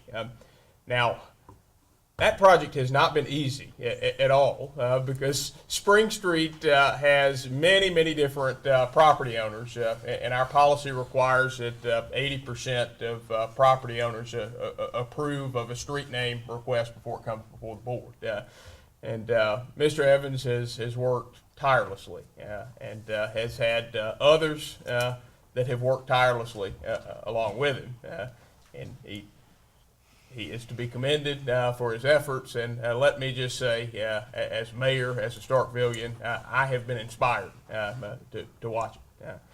Now, the matter comes before you tonight. There was a little bit of a kink that was thrown into it this afternoon, and that was the city attorney gave me a call this afternoon. In doing his legal research prior to the board meeting, he came across a state statute that says for the city to change the name on the map of a city street, that it requires an ordinance, which that under our process would require 2 public hearings taking us into the month of March, and it's something that we could do. But one of the things that has pushed this to the forefront of this agenda is Mr. Evans is trying to get everything in place for a ceremony that he hopes to have in the near future. And an option that I will throw out there as something that could be done immediately rather than going through the ordinance process is something similar to what was done with Jack Crystal Highway, where the actual street name of the street and the map wasn't changed to Jack Crystal Highway, but there is a ceremonial designation that is Jack Crystal Highway. And actually, in the 20 minutes that I had to do some quick due diligence on this, tried to think about how this might work if we were to do this for Needmore Place. And that I contacted Jennifer Gregory, and I asked her if there's a type of signage that they're using for downtown Starkville, because the highway green signage probably wouldn't be as appropriate for a neighborhood street as that signage was. She said there was, and she actually had some rough pricing she could give me. She is certain that for at a maximum of $1,000, we could have the roadside Needmore Place sign that would make the ceremonial designation of Needmore Place.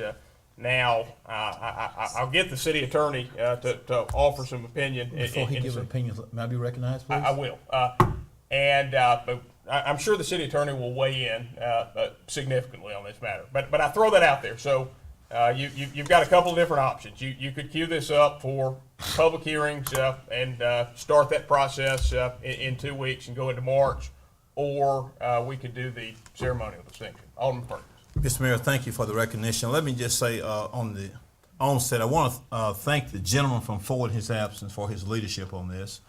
He has expressed interest, Mr. Moore, about his constituents talking to him about bringing this matter to the board. So I think the gentleman from Ford deserves that recognition. And he's, I think, out of the state tonight, if I may say that. But we want to applaud him for his efforts. Now, this is a very important matter to the gentleman from Ford and to this board.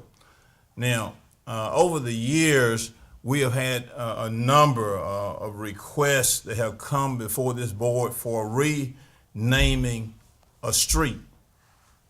We have had at least one or more requests this term renaming a street. One of the most recent names, Mr. Brewer, that comes to my mind is when the board renamed in my ward and went through Ward 5 Reed Road to Garrett Road.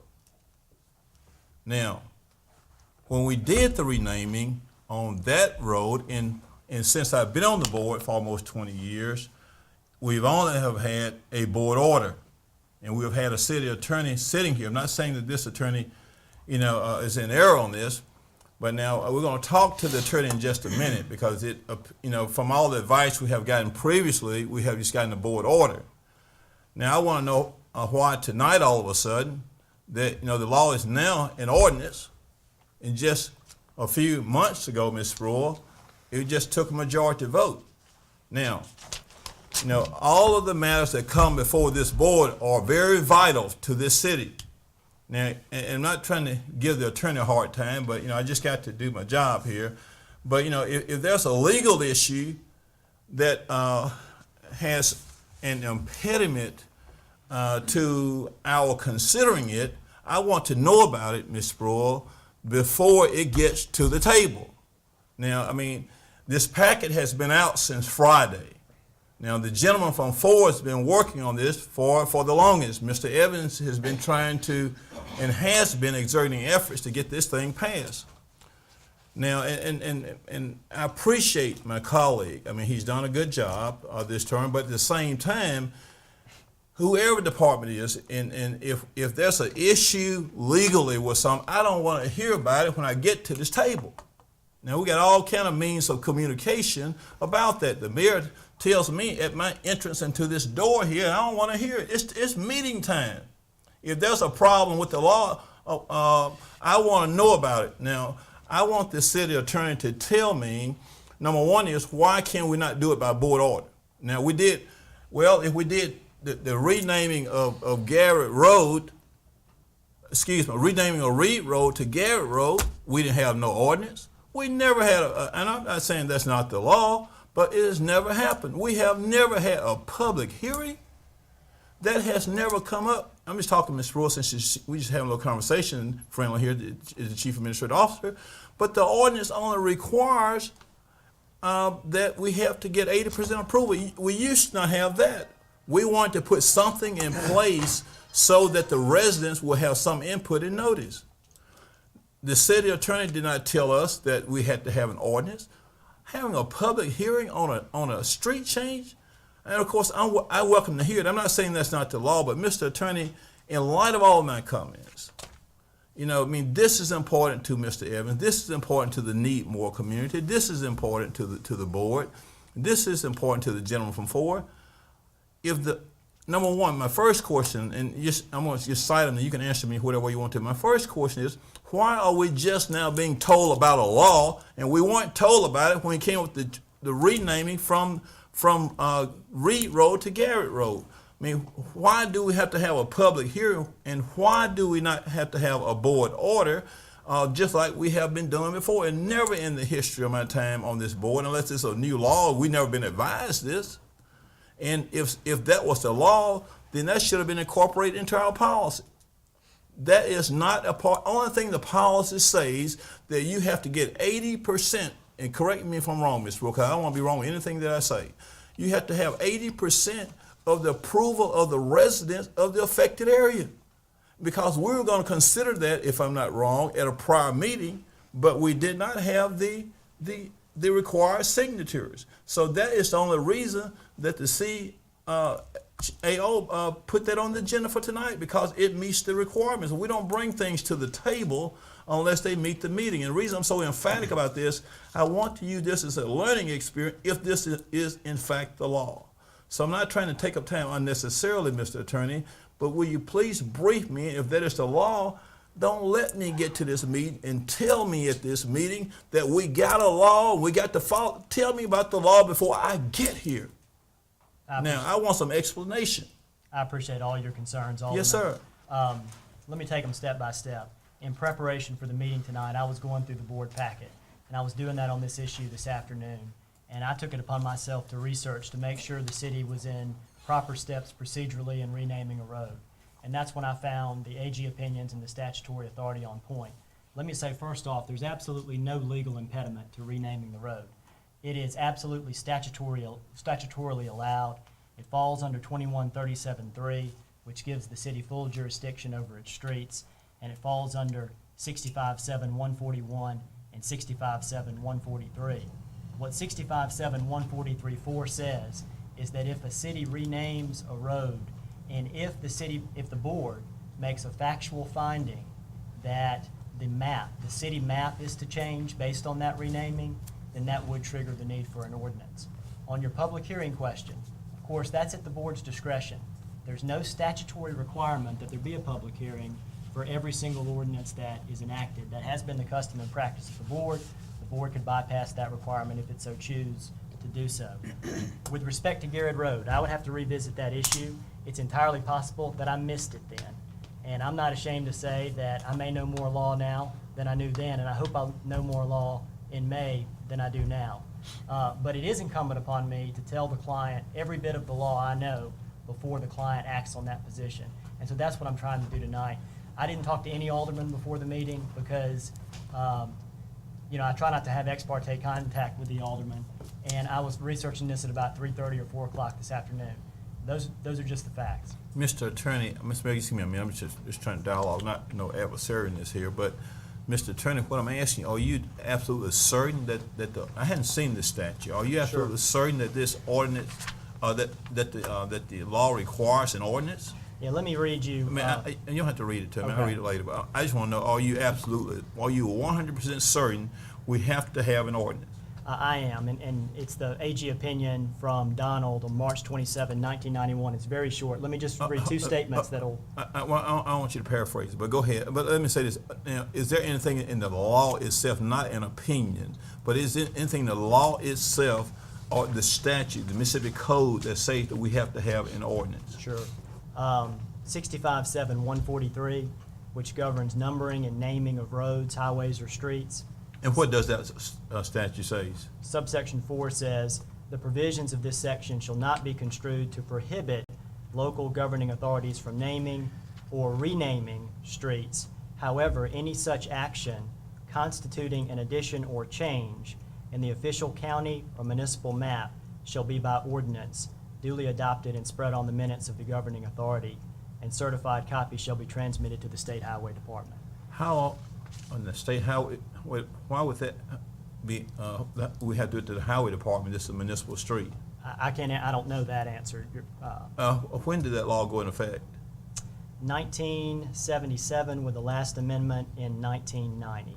So the prior action, other streets we have done this term with Reed to Garrett, what effect does your now interpretation of that law have upon our prior action?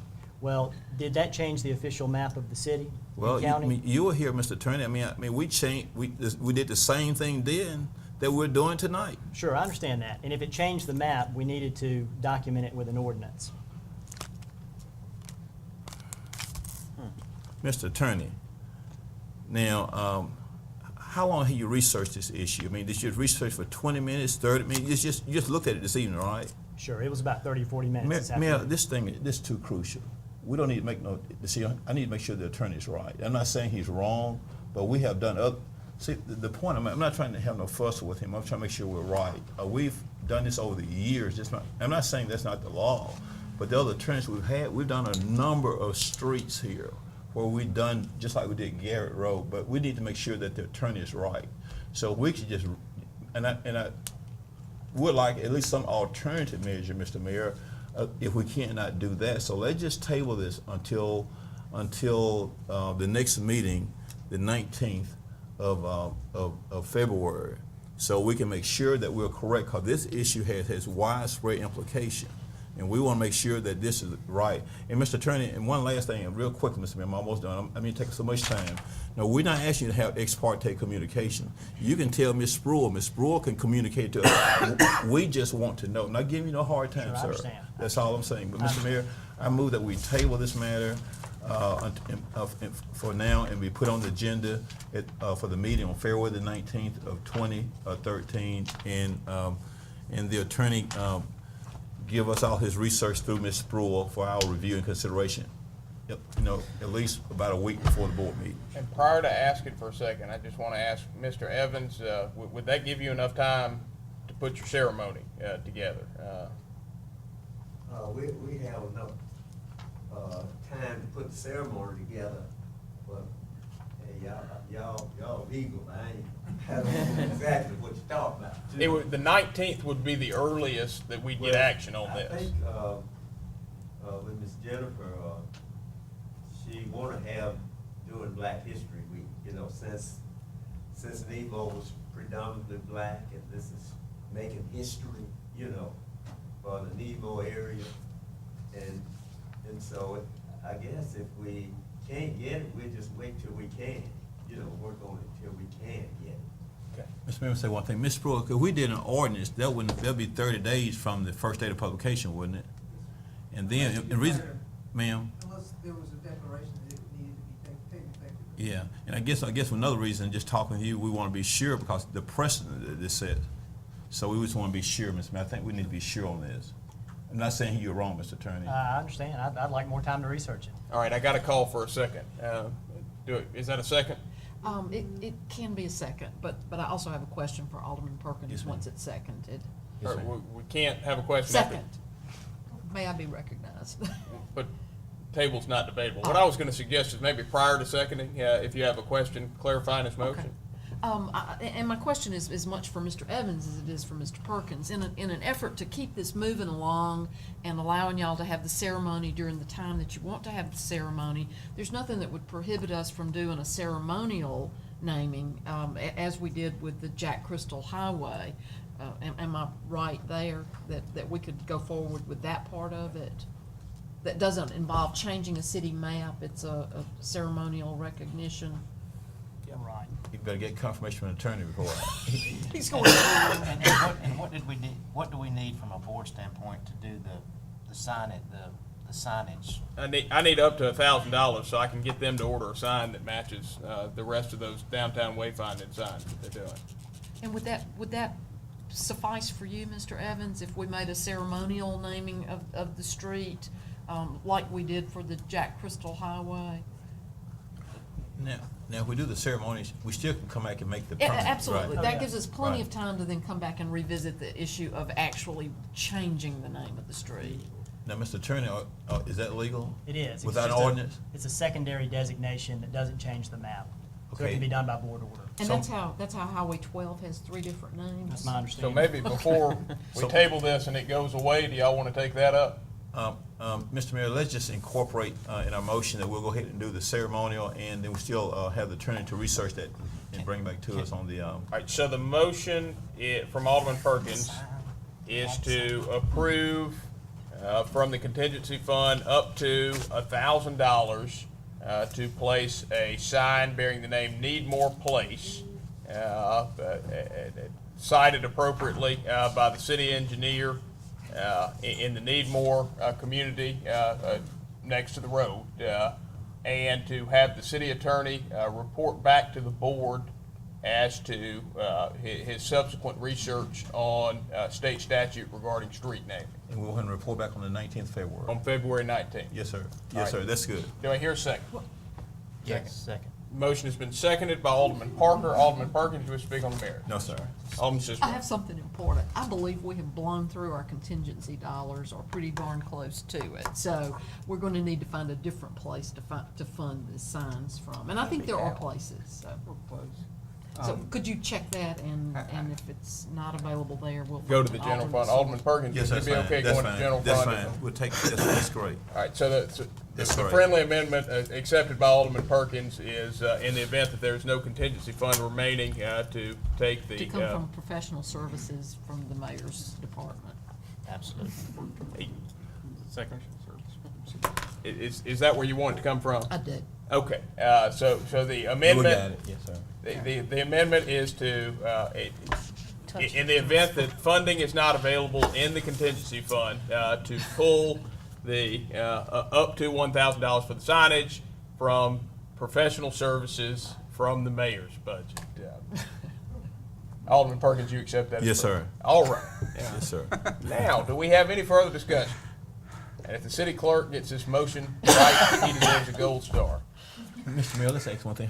Just for Mr. Evans, how long will be, Ms. Brewer, how long will it be before your staff can put that ceremonial sign up, do you reckon? Mr. Kemp? I'm sure we can do that soonest about 10 days to get in. So this month, by this month roughly, Mr. Evans, hopefully before this month is over, they'll get it for us. Yes, sir. Hopefully. Any further discussion? Thank you Any for your further patience discussion? with Any this. further discussion? Seeing none, all those in favor, please signify by saying aye. Aye. All those opposed, please signify by saying nay. Measure clearly passes. Okay, the city clerk has asked for a little bit of time prior to moving on. Well, the next thing is a report. Okay, go ahead. All right, we're now moving to a report from the Budget and Audit Committee. Ms. Brewer?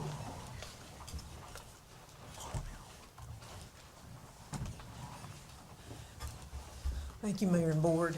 In your packet was the report. I'm happy to read it as just a highlight for the viewing audience, and if you have any questions, I'm also happy to respond to any.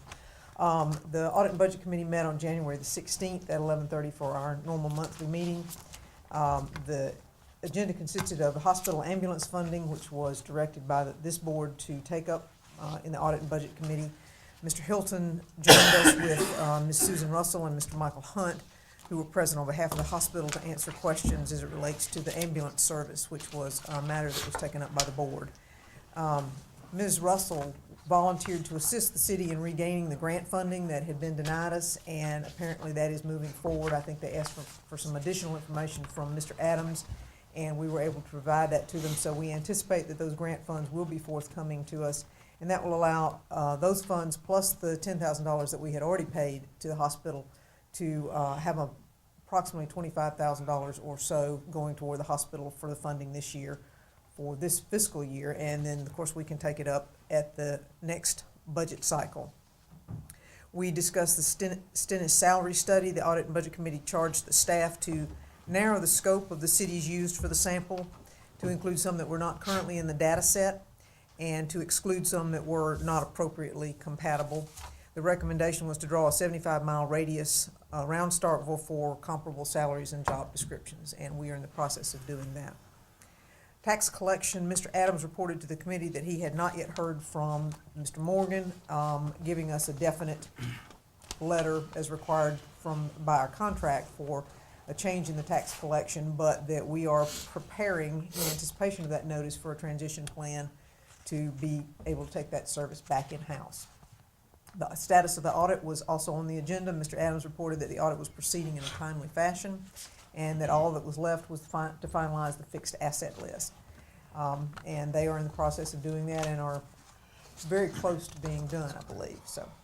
And the budget status, Mr. Adams reported that each department was well within the standard of 25% for the first quarter. And there were no outstanding issues to be concerned about. The Budget Committee, Audit and Budget Committee is going to be meeting again on the 13th of this month, which is 1 week in advance. We have posted that notice out, and that agenda is up as well. So, any questions or comments? Alderman Sister. When we asked about trying to do essentially some geographical correction to the data that we got from the Stennis Institute, we also asked to include some public and quasi-public entities like Mississippi State, Fort County Electric, because there's not a good, didn't appear to be a good sample for that particular area, that sort of thing.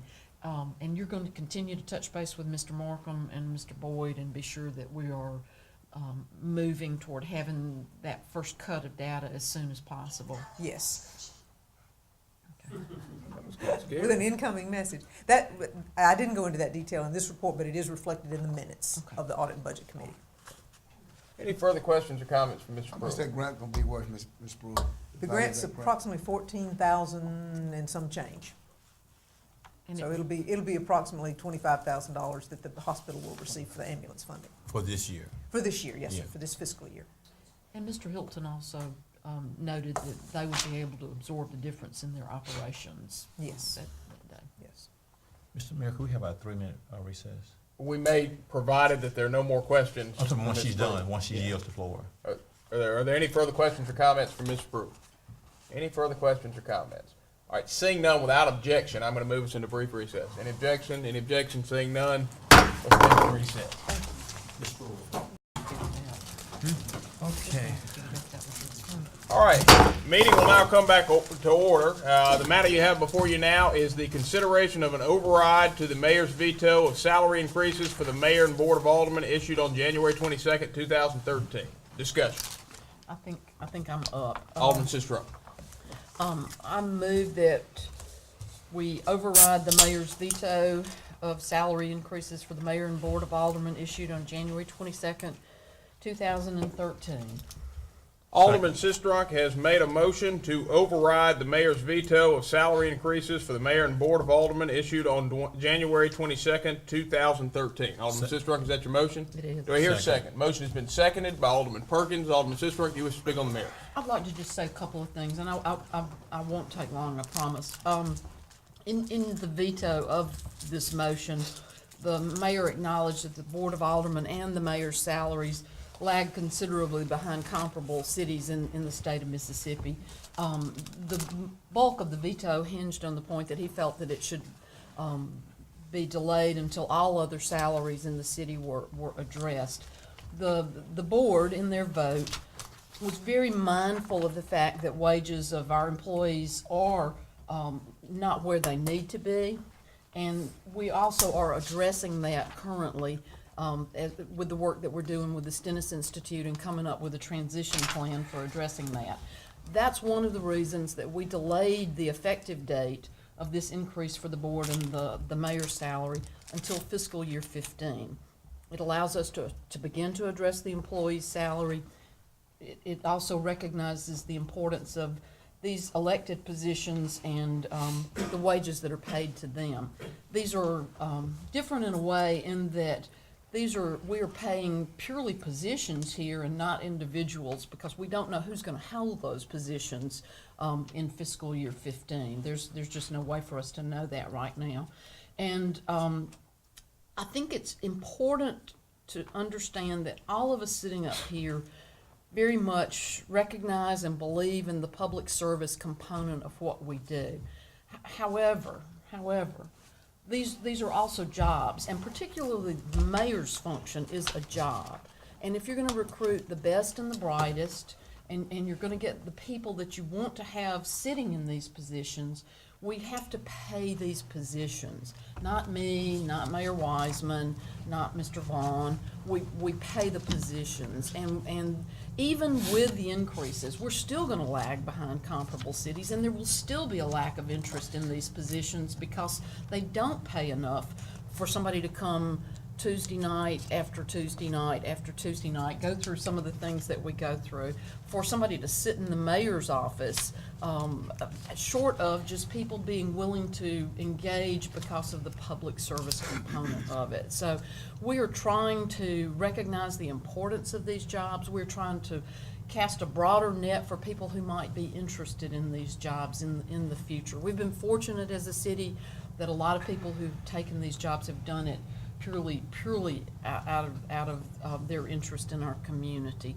But we need to encourage more people who might be marginally interested but go, it's not worth, and I've heard that. I'm sure everybody sitting up here has heard that before, that it's not worth X dollars to get involved. So I believe we are doing this in a way that is open and transparent. I believe that we are doing it in a way that recognizes the other salaries that need to be addressed in the city, and I think that the board should override this veto, which is well intentioned, but it should be overridden. Further discussion? Do we have any further discussion? Alderman Carver. I disagree with that. I think if you were to say that a certain salary is deemed what kind of personnel you get, then you're going to say that basically this is a bunch of $12,000 kind of employees versus a $15,000. I don't think you're going to get better employees or brighter people for another $3,000 a year. I think that this job does not get paid enough, no matter what the salary is. I think I would be more supportive of a substantial pay increase of 10 or 15, 20,000, if that's going to be your justification. But a small increase of $3,000 is not going to. I don't think what you're saying for $12,000, this is the kind of people you get, versus the $15,000, you can get a better group of. I'm not saying a better. I'm sorry. But I'm just saying for such a small increase like that, I can't justify it. I do want to commend the Budget and Audit Committee for starting to address these issues. I think that you'll see this board and the next board address some significant issues we've got at hand with some personnel issues as far as salary increases and things like that. So I'll stick with my last, and I will be voting against this. Alderman Cicero. All right, let me wrap my comments up and put a bow on them. I'm not saying we will get better people. I'm saying we will get more people. And another set of people might be willing to come to the table, particularly in the job that is the face of the community, the mayor's job. And there is nothing, since you're going to vote against it, since the mayor has already vetoed it, there is nothing that if either of y'all are sitting in these seats again next term that requires you to take and keep that money. You can certainly make a charitable contribution back to the city. That's a position that some of the board of supervisors took with their elections, with their increases, and it's a position that I intend to take, although I had not planned to make that a public announcement. But there's, I do think that the wages matter, and what you pay a position says something about how you value a position. Mr. Mayor, one sentence comment. This will be the first increase for the mayor and the Board of Aldermen in 9 years and 3 months. 2 sentences, that was wrong. Second and last sentence. The last increase for a mayor and Board of Aldermen went into effect in July of 2005. So it equals 9 months, 9 years and 3 months. Any further discussion? Any further discussion? Mayor, let me just remind about the legal standard. 2/3 majority vote required to override a mayor's veto, which translates to 5 votes by the alderman, and any abstentions will count towards the majority. Any further discussion? Any further discussion? Any further discussion? Seeing none. All those in favor of the veto override, please signify by raising your hand. All those opposed, please signify by raising your hand. By a vote of 5 in favor with 1 against, the motion carries and the veto is overridden. The next matter on the agenda is a report from Doug Devlin, Public Services Director, on the status of the Capelone sewer service improvements. Looks like he's going to need a moment to reconfigure. We'll just wait patiently.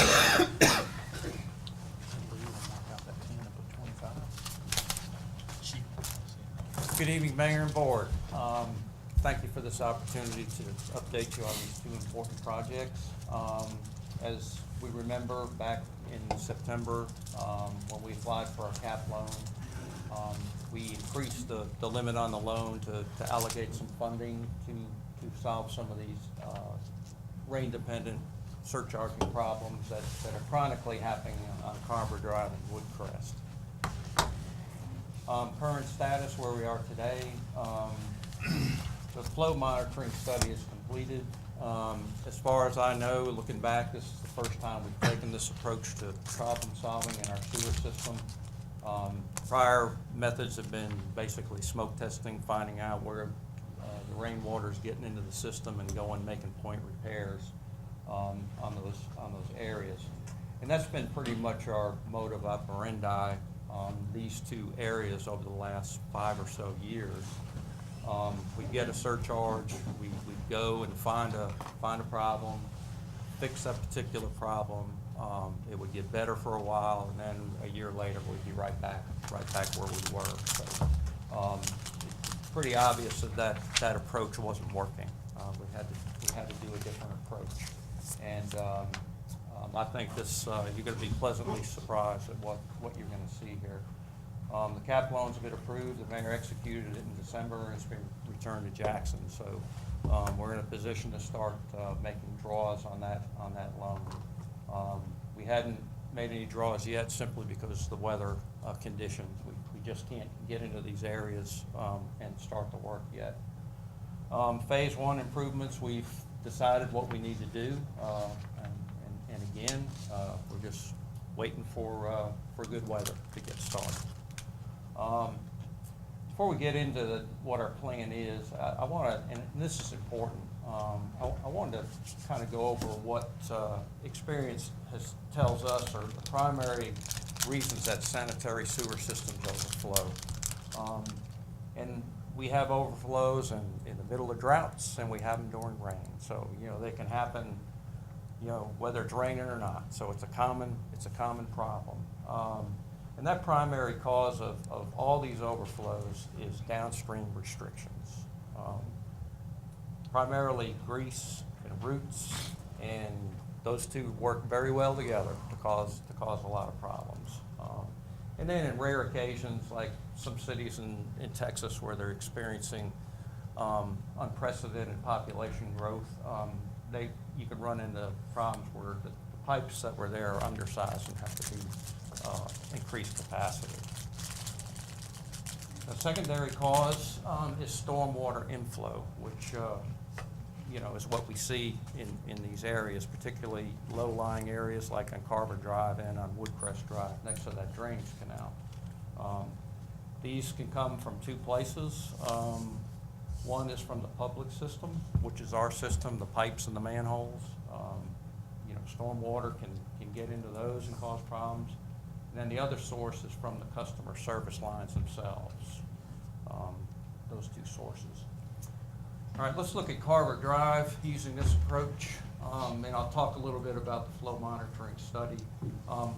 This particular area that's kind of outlined by the laser pointer is what we monitored in the study, and we named this particular basin here Trim Cane 1.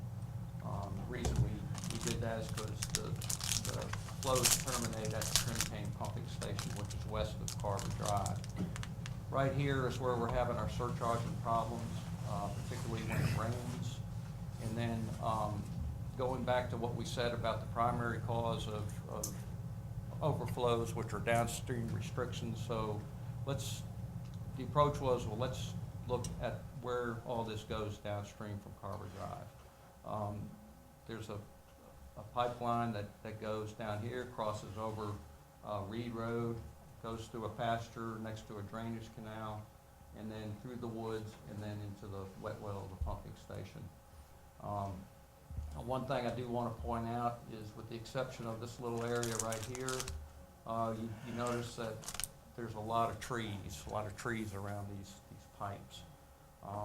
These old pipes are concrete cast pipe. I mean, when they're put in 50 or so years ago, that was the best thing you could put in that day. But today, there's much better alternatives as far as what we can put in, particularly plastic pipes like PVC, which are I'll ask a question right there. If we were to pipe cover that area, would that be something that you said the roots are one of the main problems, intrusiveness? Do they get into those plastic pipes, or? I'm not saying that at some point there may be a breach through the gasket parts of them, but the actual walls themselves are not porous as concrete pipe is. But they still have a useful life. They're Yeah. We have very little, in some of the newer subdivisions, we have very little problem with PVC pipe. But their useful life is 40, 60 Should be years. 50 years, a lot of people who use PVC pipe, you have to use the heavy wall municipal type pipe, but it's pretty much understood that that's a 50-year life investment right there. So there's nothing permanent. Right. As we all know. Oh, yeah, eventually it'll wear out. Okay, let me go back. This is where we had this particular flow meter. We had 11 of them around town, and these flow meters actually had little recorders in them that record what's going on 24 hours a day, basically every minute of the day, 24/7. It tells us what's happening here in this collection system. And this is the data we get back from those flow meters. Down at the bottom, we had 3 rain gauges out in the system. So what this measures here is if we had a rain event, how many inches of rain we had. You can see this was the 14th through the 20th of September. We had a pretty good little rain event here on the 17th and into the 18th. Now, of particular interest and the most I guess, telling thing we found in this study was not, we know about this. We know that's a problem. You know, that's obvious. But how are we doing when things are supposedly normal, when we're not having rain? You know, how well is the sewer system performing when it's not raining in normal conditions? So this is basically the way it looks on a sewer system demand. You know, this is the level in the pipe, and during the night when everybody's asleep, the level goes down because you have less flow, and then during the day when everybody's up, it goes up because people are generating wastewater, and it kind of follows this cycle, you know, over these 4 days. This here indicates actually measures how fast that flow is moving through the pipe.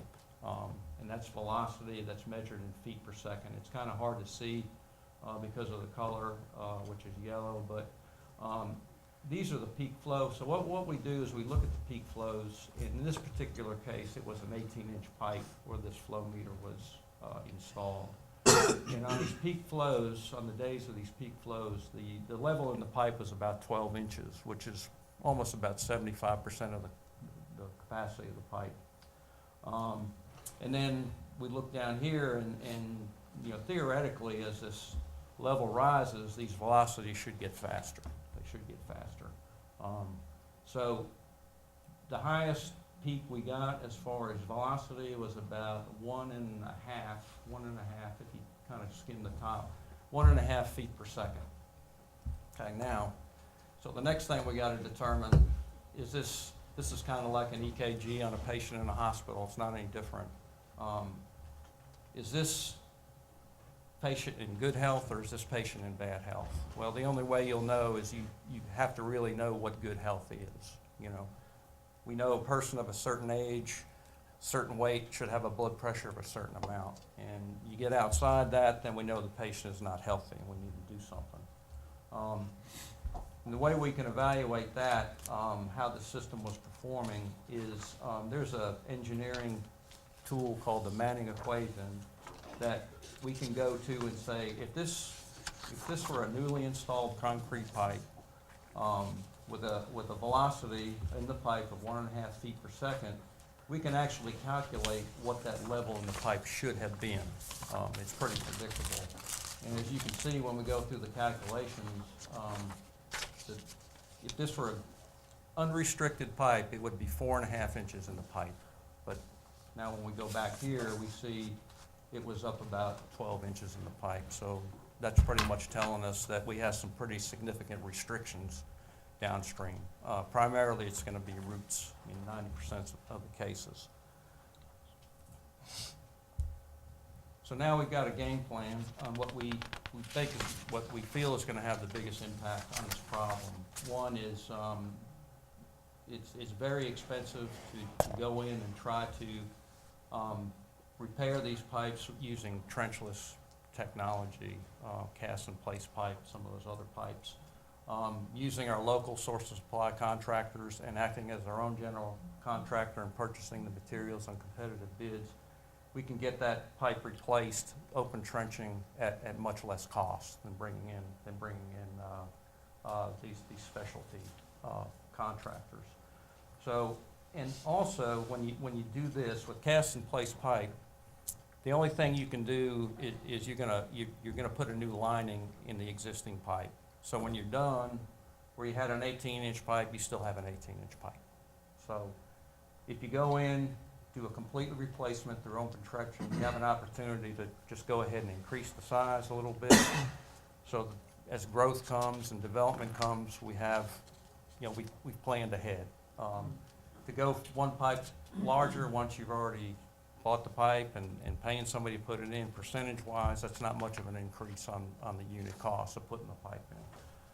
So in this section here where we have 18-inch, when we go in to replace it, we're going to go to the next size larger, which is 21. This section here up to Hospital Road is 15-inch pipe. We'll go to the next size larger.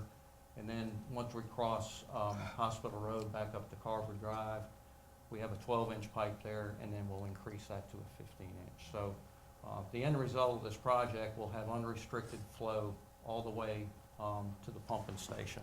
And I think we're gonna see very, very, very good results once we finish that project. Same situation over on Woodcrest. This is the surcharging problem area. I don't know if y'all are familiar with Woodland Heights, but Woodcrest is the road that I think this is Edgewood, and it cuts over to Old West Point Road. That's right, yeah.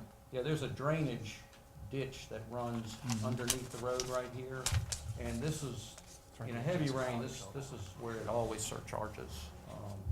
You know, we've spent a fortune on bringing in root treatment people and killing roots downstream, and it helps for a while. About 3 years later, the problem just gradually comes back. So, same approach.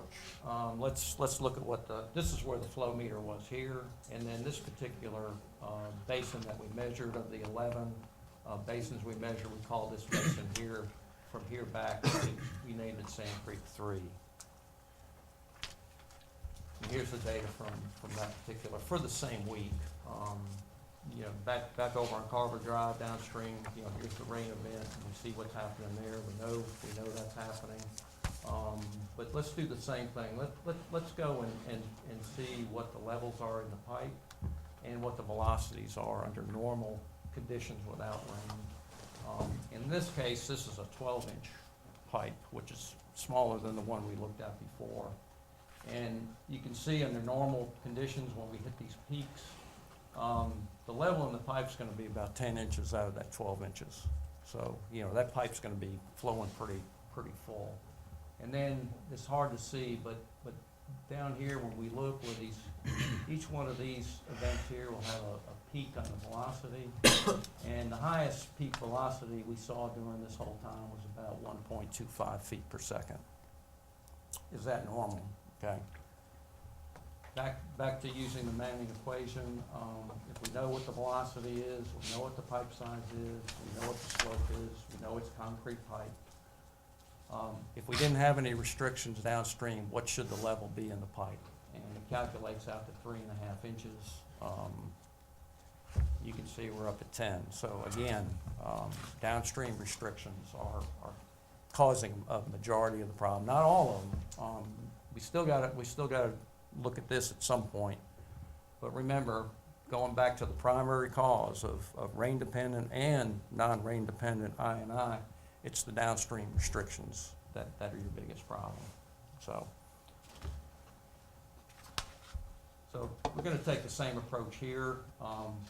This is a downstream from Edgewood.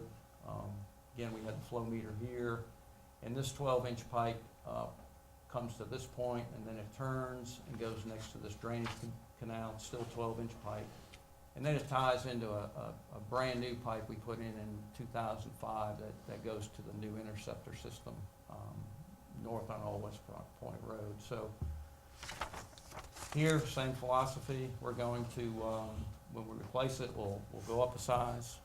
You know, you can see there's a potential for some development in this area, pretty much undeveloped now, but 20, 30 years from now, you know, we don't know what might be in there. So let's make sure that our successors have a system that's going to have sufficient capacity to support that growth.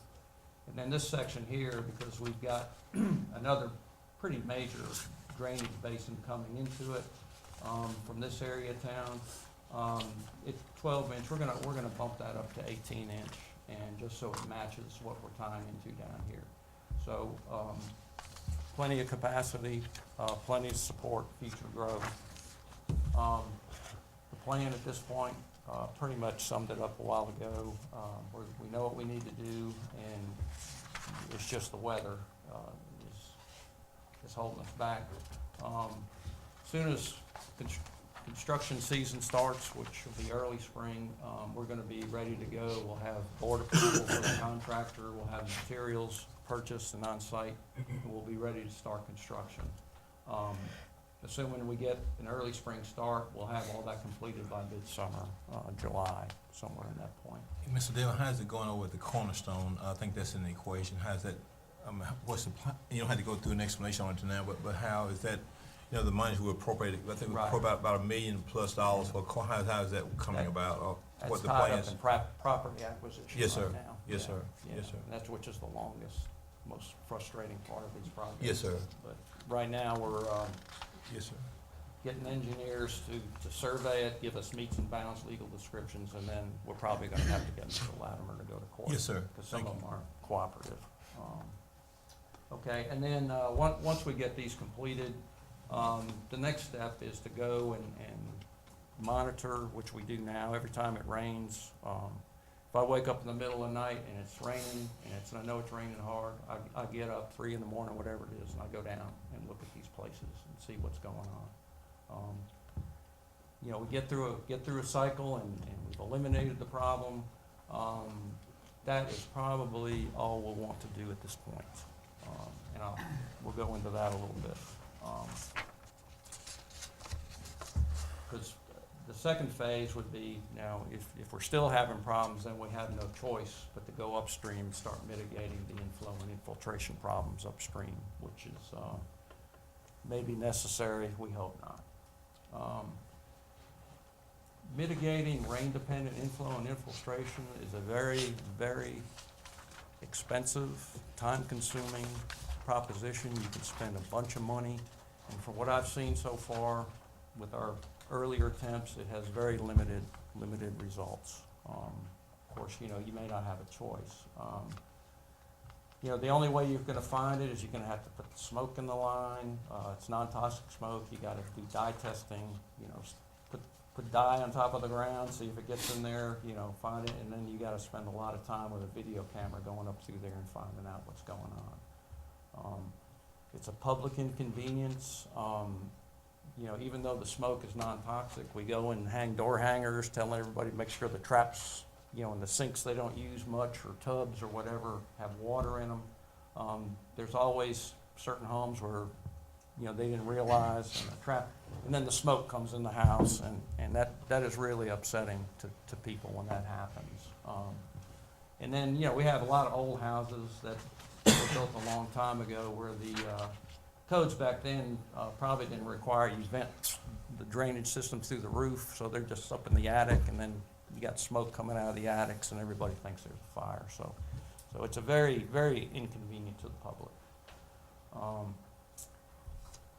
Nationwide surveys, there's been a bunch of these done by the different trade groups, but nationwide surveys say that 50% of your stormwater coming into your system is from people's private sewer lines that have been, old clay that's collapsed and broken, and not properly maintained. And, that's a huge source of inflow and infiltration.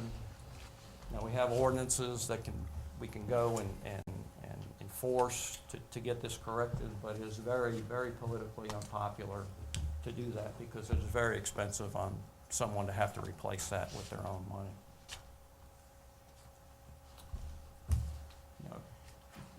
If you have to do it and you get in these high-density urban areas like downtown and the streets are narrow and buildings are right up next to the street, the mitigation or what you can do with trenchless technology is extremely expensive. Cast in place pipe is very expensive. Then again, the end result is you had the same size pipe. You hadn't helped yourself as far as down the road.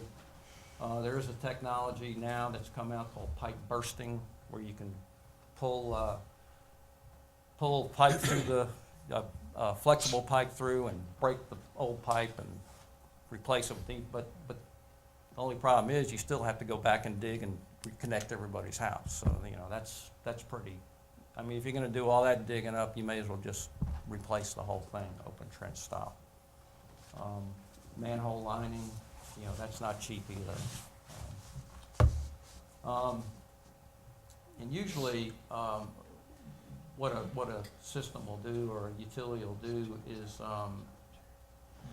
you want to go and mitigate the sources of rain-dependent inflow when you put an undue stress on the collection system in the form of overflows and bottlenecks like pumping stations. Bert's here, chief operator. We have a situation where we get overwhelmed at a pumping station and, you know, have to deal with that until the rain stops.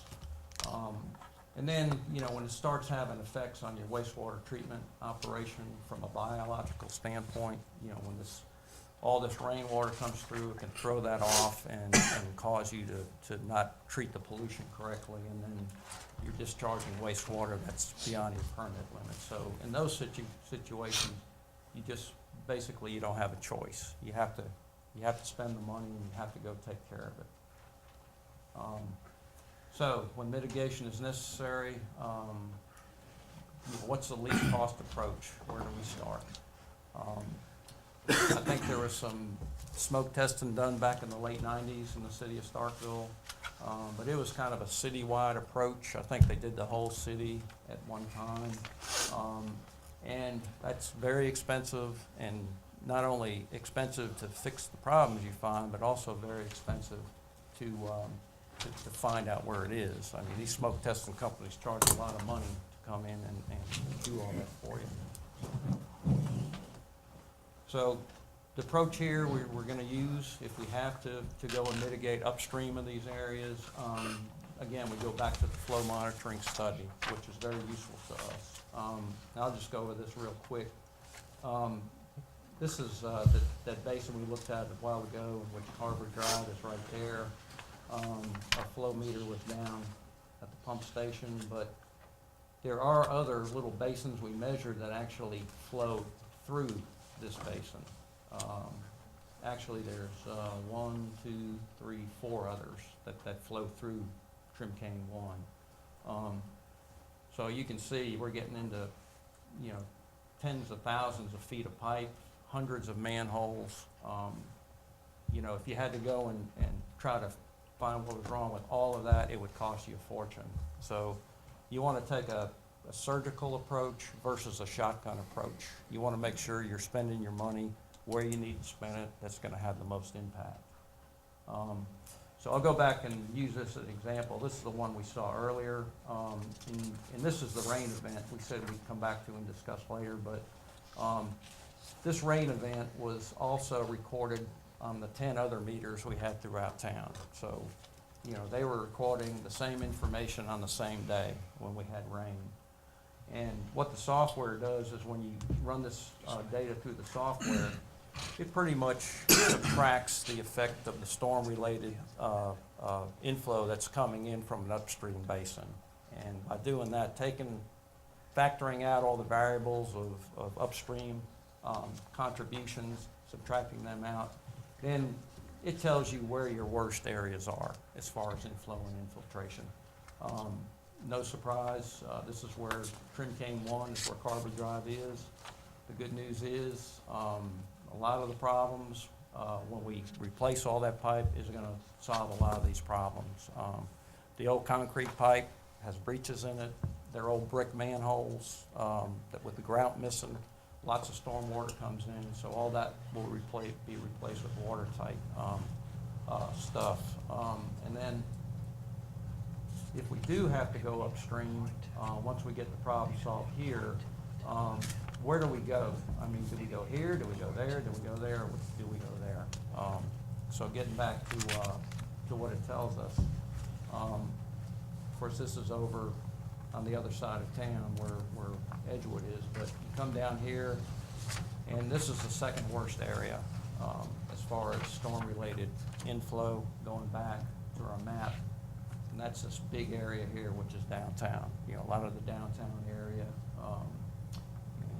Mr. Dillon, I think this gives some very good information, gives some idea where we are. And, yeah. Okay. So Well, I'm almost No, done. I'm not trying to rush. Okay. I'm just making some comments on it. I'm going to Sure. take your time. This is your Okay. report.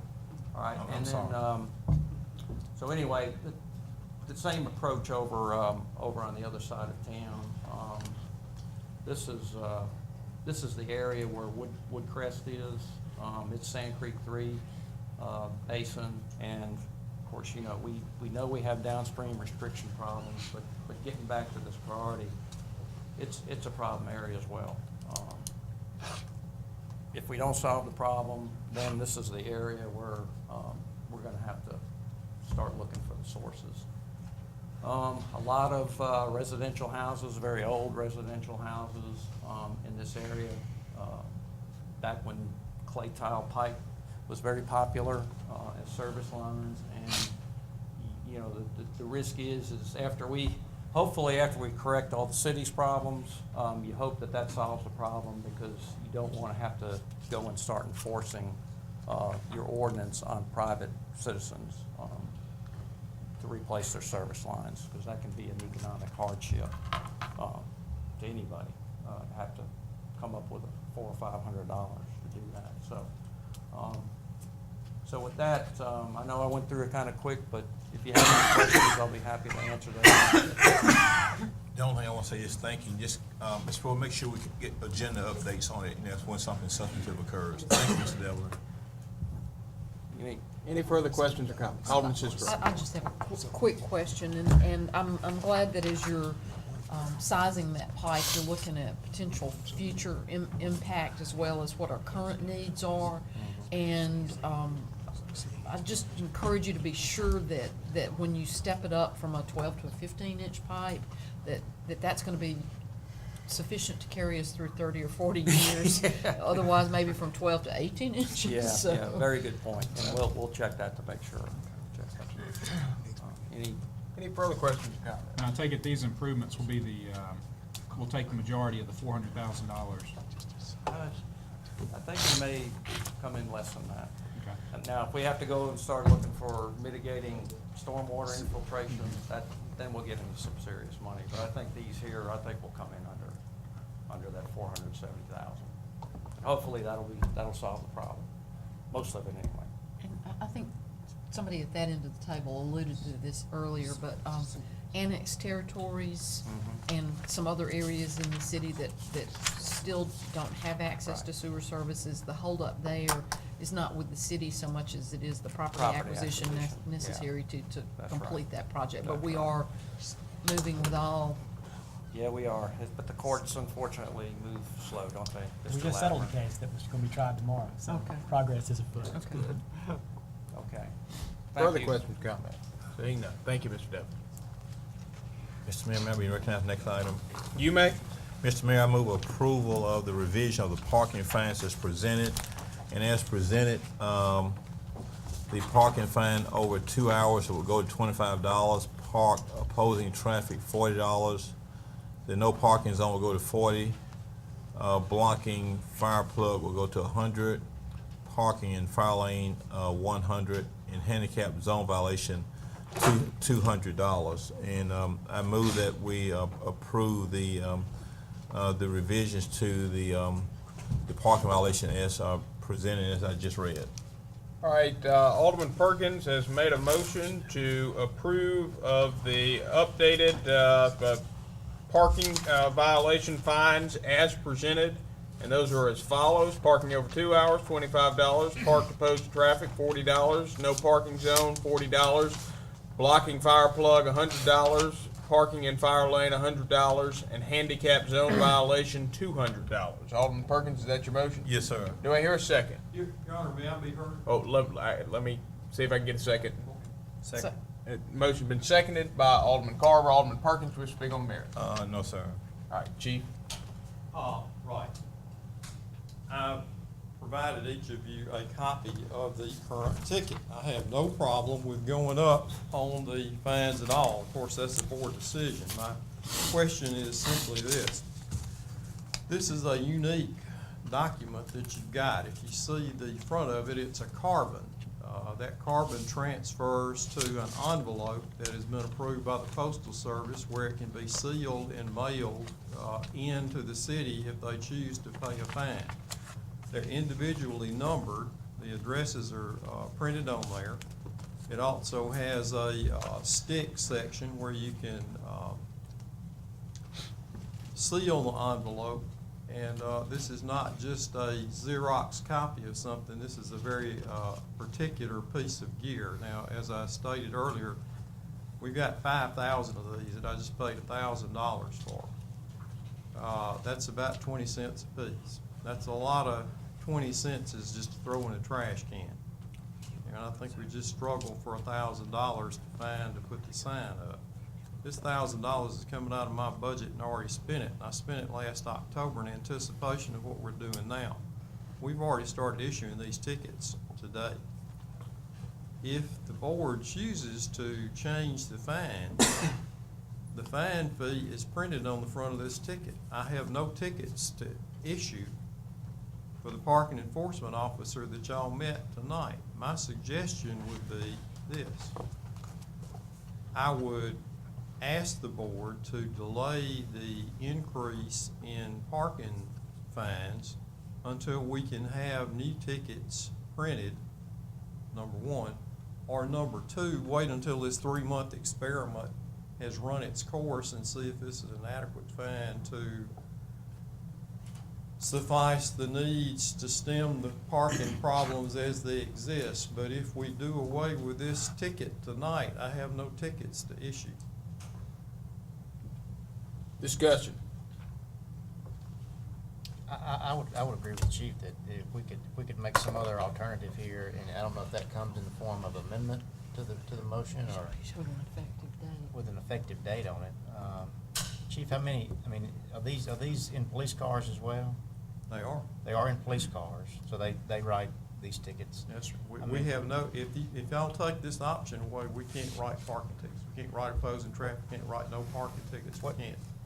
I mean, that's our ticket. And how, of those 5,000, I mean, what, in your, I know it's really hard to estimate because we don't know how downtown is gonna go, but how long does it take to use 5,000 tickets? Just depends on how much manpower I dedicate on this, because there's a great need for this to be done, but I haven't had the manpower to do it. Mr. Mayor, may we recognize? You may. Ms. Poole, step down. Were a you minute, finished? please.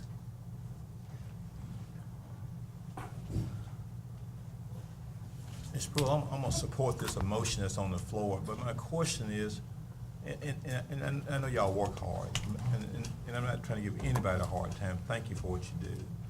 But, you know, in light of the fact there was no finalization on this matter with the board, why do we have tickets coming in at the same dollar amount? And then secondly, it seems to me that we should be able, if the board wants this implemented, then we should be able to make it happen. You know, that's what I'm wondering. In other words, if we say tonight that 25 and whatever the other dollar amounts, the board action from this legislative branch should be able to be implemented. We need to have implementation. Once we dictate through our actions, we should have implementation. So I think that whatever we decide to do, just like a street sign, you know, we make it happen. I mean, that's what we expect.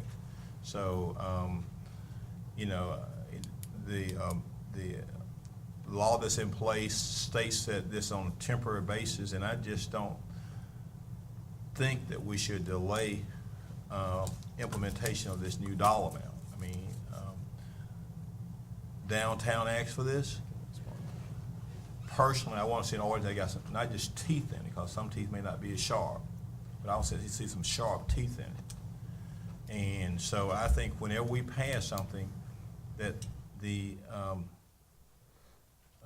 executive branch should be responsible for ensuring that there's full implementation from the executive branch, and then vice versa with whatever requires from the judicial branch. So I think it should happen. I mean, there are a lot of ways that I think the cat can be skinned, and so I think, you know, that in my opinion, there should not be any delay implementation. My big concern about this whole thing is, you know, this ordinance been going back and forth with downtown. So they concerned about the people parking too long.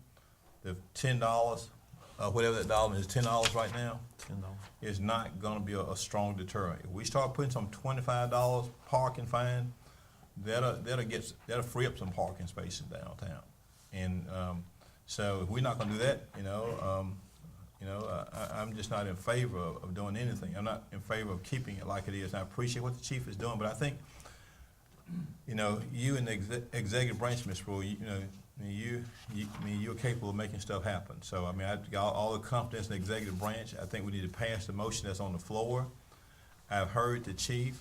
You know, nothing else is going to change. I mean, I know it may take some work. I appreciate the efforts that he got, but we done heard last year, this year, parking downtown, all the different reports. Chief knows what one of the biggest problems based on his report. You know what some of the problems are. So I'm ready to see some action here. So I support, Mr. Mayor, and to my colleagues that the dollar amount. I want it to go in effect immediately. So I mean, y'all can figure that out how it happens. We just legislate, and so that's my take on it, Mr. Mayor. And I'm gonna yield the floor. May I add additional? Yes. This has been going on for quite some time. We were out of parking tickets. I waited until October in my new budget to order these tickets. There was no discussion last summer about these fees going up, none. This is the same parking ticket that we've used for years. It's the one that we got in the police cars right now. If you invalidate this ticket, I can't write parking tickets. It's just that simple. You've just given me a vital tool that I need, and you're gonna take it away from me. If you'll just give me time to order the new tickets, if that's the will of the board, we'll do it. This is real complicated because these tickets have the fee schedule on the face of the ticket. And there's nothing you, me, the board, or anybody can do to change that. And I can't get these new tickets in order to let my policemen write tickets. So y'all are keeping us from writing tickets and telling us to write tickets at the same time, and it's impossible. Alderman Parker. I would agree that, I agree with the new fee schedule. Totally agree with the new fee schedule. I have no problem with that. I mean, I know this has been going for a long time. I mean, honestly, tonight was the first I'd ever heard of a fee schedule increase. So, I mean, I'd like to. I'm sorry? With this packet. Right, with this packet, right. I'd like to make an amendment. Can I make an amendment to You the can. motion to make it effective June 1st, 2013? Alderman Parker has made a motion to amend Alderman Perkins' motion to make it effective June 1st, 2013. Alderman Parker, is that your motion? It is. Do I hear a second? Second. Motion has been seconded by Alderman Dumas. Alderman Parker, do you wish to speak on the merits? I don't. I think that gives us ample opportunity to get a new one in, and it gives us some opportunity to use some of these existing, and it keeps, I mean, she just started today, writing tickets downtown, so it keeps And her. some have already been issued. Right.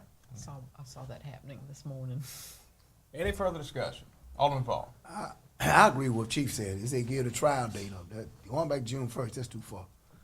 Why wouldn't you amend it or they go with Chief to the 3 months? The trial date 3 months? Let's go with the 3 months. Don't go way back that far. Well, that's just what I was counting. February, March, April. Yeah, I was just trying to use some more. No. It doesn't matter. I'll take a friendly amendment if you want to make a. Please make a friend amendment. Go with No, what Chief said. We gonna amend it? I'm asking you. Hold on, y'all, one at a time. What date? Let's see how long it takes to get tickets. 6 to 8 weeks is what I was told today by the supply sergeant. But you asked us to Alderman keep. Parker, would you like to rescind and restate?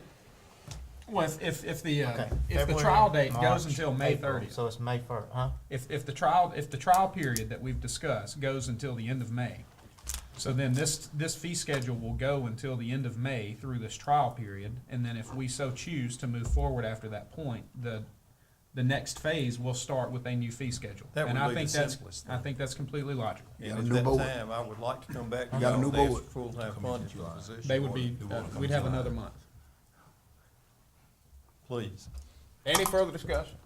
Any further discussion? Any further? Alderman Carver? I'm gonna have to agree with with the chief also, that more than the waste of $1,000 is gonna be the predicament you put your officers in, that either A, you're gonna have to scratch this out, and then I don't think they can scratch this out and write a new amount on it, but with you saying that, it was opened my eyes. It's not the monetary loss, it's the Mr. Mayor. predicament that you put Hold on. yourselves in. Alderman Perkins. Now, what's the motion on the floor? The motion is to amend the main motion, which was to adopt the fee schedule to make it an effective date of June 1st, 2013. You know, let me say very briefly, it seems like the votes are there to adopt it, but I just, feel that, that this could, be worked out you know, in some kind of way, but obviously the chief, you know, respectfully disagrees, and I think, you know, this could have been perhaps coordinated to ensure that, you know, that everything just flushes out. But I'm still not convinced that we can't make it happen. I mean, you know, I know how in the profession of lawyering, how we have to make the things happen with paperwork and so forth, and I just got to have confidence. But you know, but whatever the will of the board, but I think, you know, we just have to have a strong deterrent. I just want the people who park downtown to understand that, you know, since you're complaining about the problem, you want police, your own employees, we're gonna give you a $25 ticket and 40 and 100 and 200, you know, cut some of this parking downtown. Maybe from the lesson to be learned here is that we'll get some of these employers who will start policing their employees. I want the message to be understood. And maybe if it don't work, maybe before we print new tickets, I may want to make it $60 or $75. So, you know, we'll stop this parking, but I know we can't do that tonight. But it looks like the votes are there to do what you want, but I'm gonna have to vote against it respectfully, Mr. Chief. Yes, sir. Alderman Perkins, Yes, sir, we're good. Yes, sir. I think you can appreciate my situation. The first I knew that the fee schedule was going up was today when I read it in the paper, and the Greater Starkville Development Partnership had put it in the paper that it was going up. That's when I found out about it. No, we're fine. We're just talking about it. Thank you, Mr. Mayor. Further discussion? Any further discussion? Any further discussion? Any further discussion? Seeing none, all those in favor of Alderman Parker's motion to amend, putting a June 1st, 2013 effective date on the main motion, please signify by raising your hand. All those opposed? Measure carries. We'll now move back into discussion on the main motion as amended. Any further discussion? Any further discussion? Any further discussion? A tiny bit of discussion. Alderman Perkins, since it has been delayed until June 1st for implementation, do you want them to take a second look at the fines? Or is everybody good with this? Alderman Perkins, do you wish to respond? No, you just go ahead with your vote. Okay. Further discussion? Any further discussion? Any further discussion? Any further discussion? Seeing none, all those in favor, please signify by saying aye. Aye. All those opposed, please signify by saying nay. Nay. All right, I'm gonna call for that again because it was Just one insufficiently nay. clear. Well, I didn't get enough ayes to know that it carried. All those in favor, please signify by saying aye. Aye. All those opposed, please signify by saying nay. Nay. Measure clearly passes. The next matter on the agenda is the consideration of approving the resolution in support of the Citizens for Economic Development Act. Alderman Sistrunk, Alderman Dumas has made a motion to approve of the resolution in support of the Citizen for Economic Development Act as presented. Alderman Dumas, is that your motion? Yes. Do I hear a second? Second. Motion has been seconded by Alderman Sistrunk. Alderman Dumas, you wish to speak on the merits? No. Any discussion? I'd like to discuss just a bit. I'd like for everybody to know that this is now moved from committee at the state legislature and is now to be voted on by the House of Representatives. There's been some 60-plus communities that have signed on to support it, from communities as small as Walnut Grove to as large as South Haven. And don't forget, it is limited in purpose to capital projects. It requires a local vote. It expires with the capital projects that are funded, and there's several other things I'm sure that are important there, but we've discussed that before. Any further discussion? Any further discussion? Any further discussion? Any further discussion? Seeing none, all those in favor, please signify by saying aye. Aye. All those opposed, please signify by saying nay. Nay. Measure clearly passes. The next matter on the agenda is the request for approval of the City of Starkville Fire Department claims docket. Move approval. We'll give Alderman Carver a moment to exit the room. Motion has been made by Alderman Dumas to approve of the Fire Department claims docket as of December 28, 2012 as presented. Alderman Dumas, that's your motion? Yes. Do I hear a second? Second. Motion's been seconded by Alderman Sistrunk. Any discussion? Any discussion? Seeing none, all those in favor, please signify by saying aye. Aye. All those opposed, please signify by saying nay. Nay. All right, by a vote of 3 in favor with 2 against, measure passes. Could somebody get Alderman Carver? Yes, sir. Next matter on the agenda is the request for approval of the City of Starkville claims docket for all departments except for the fire department as of December 28th. So moved. Motion has been made by Alderman Sistrunk to approve of the City of Starkville claims docket for all departments except for the fire department as of December 28, 2012, as presented. Alderman Sistrunk, is that your motion? It is. Do I hear a second?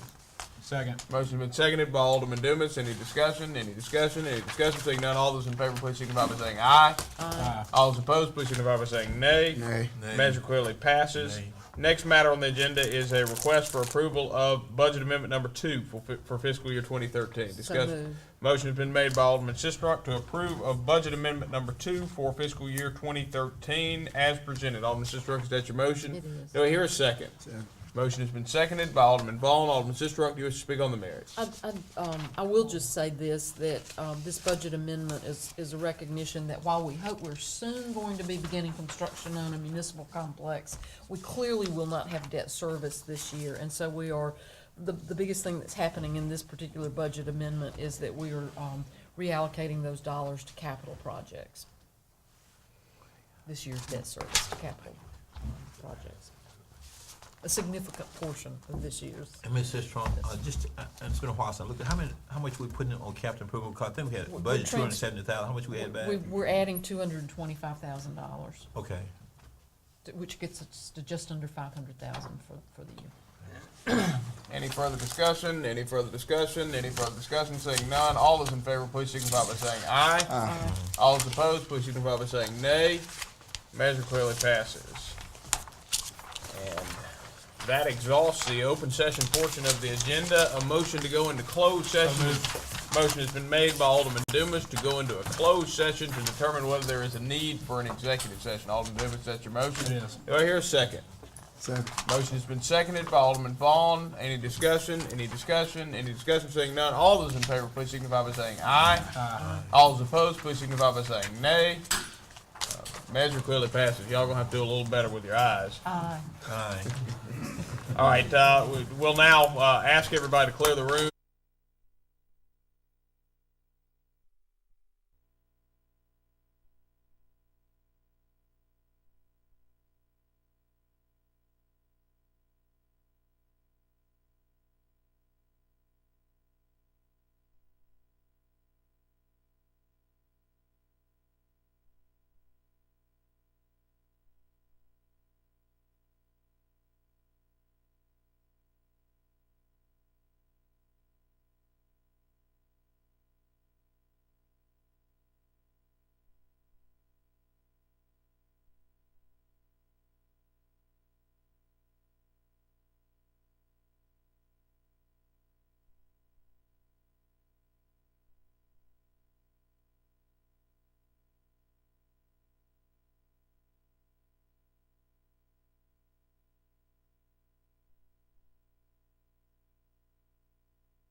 Read the motion passed in executive session.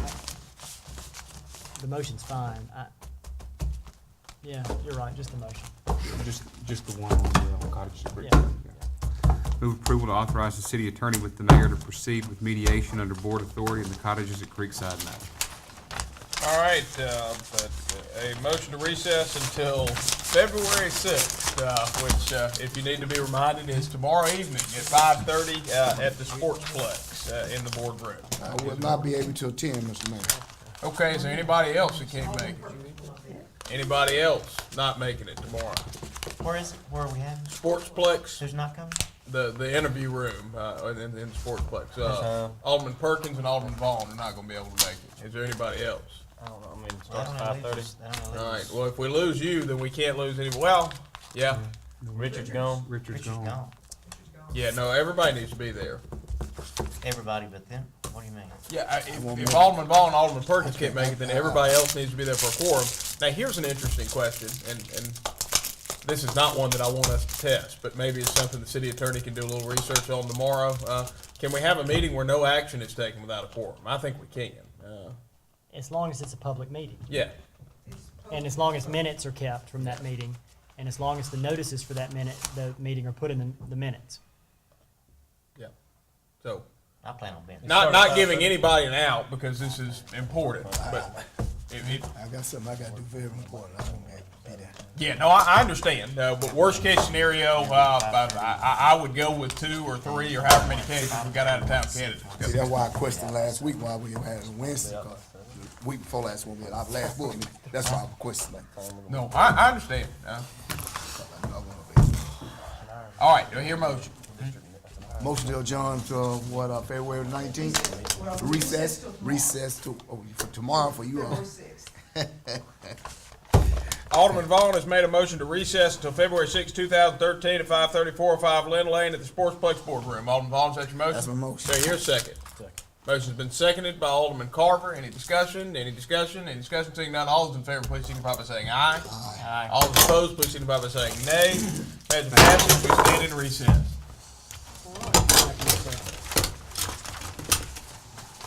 Well, it was a slow start, maybe.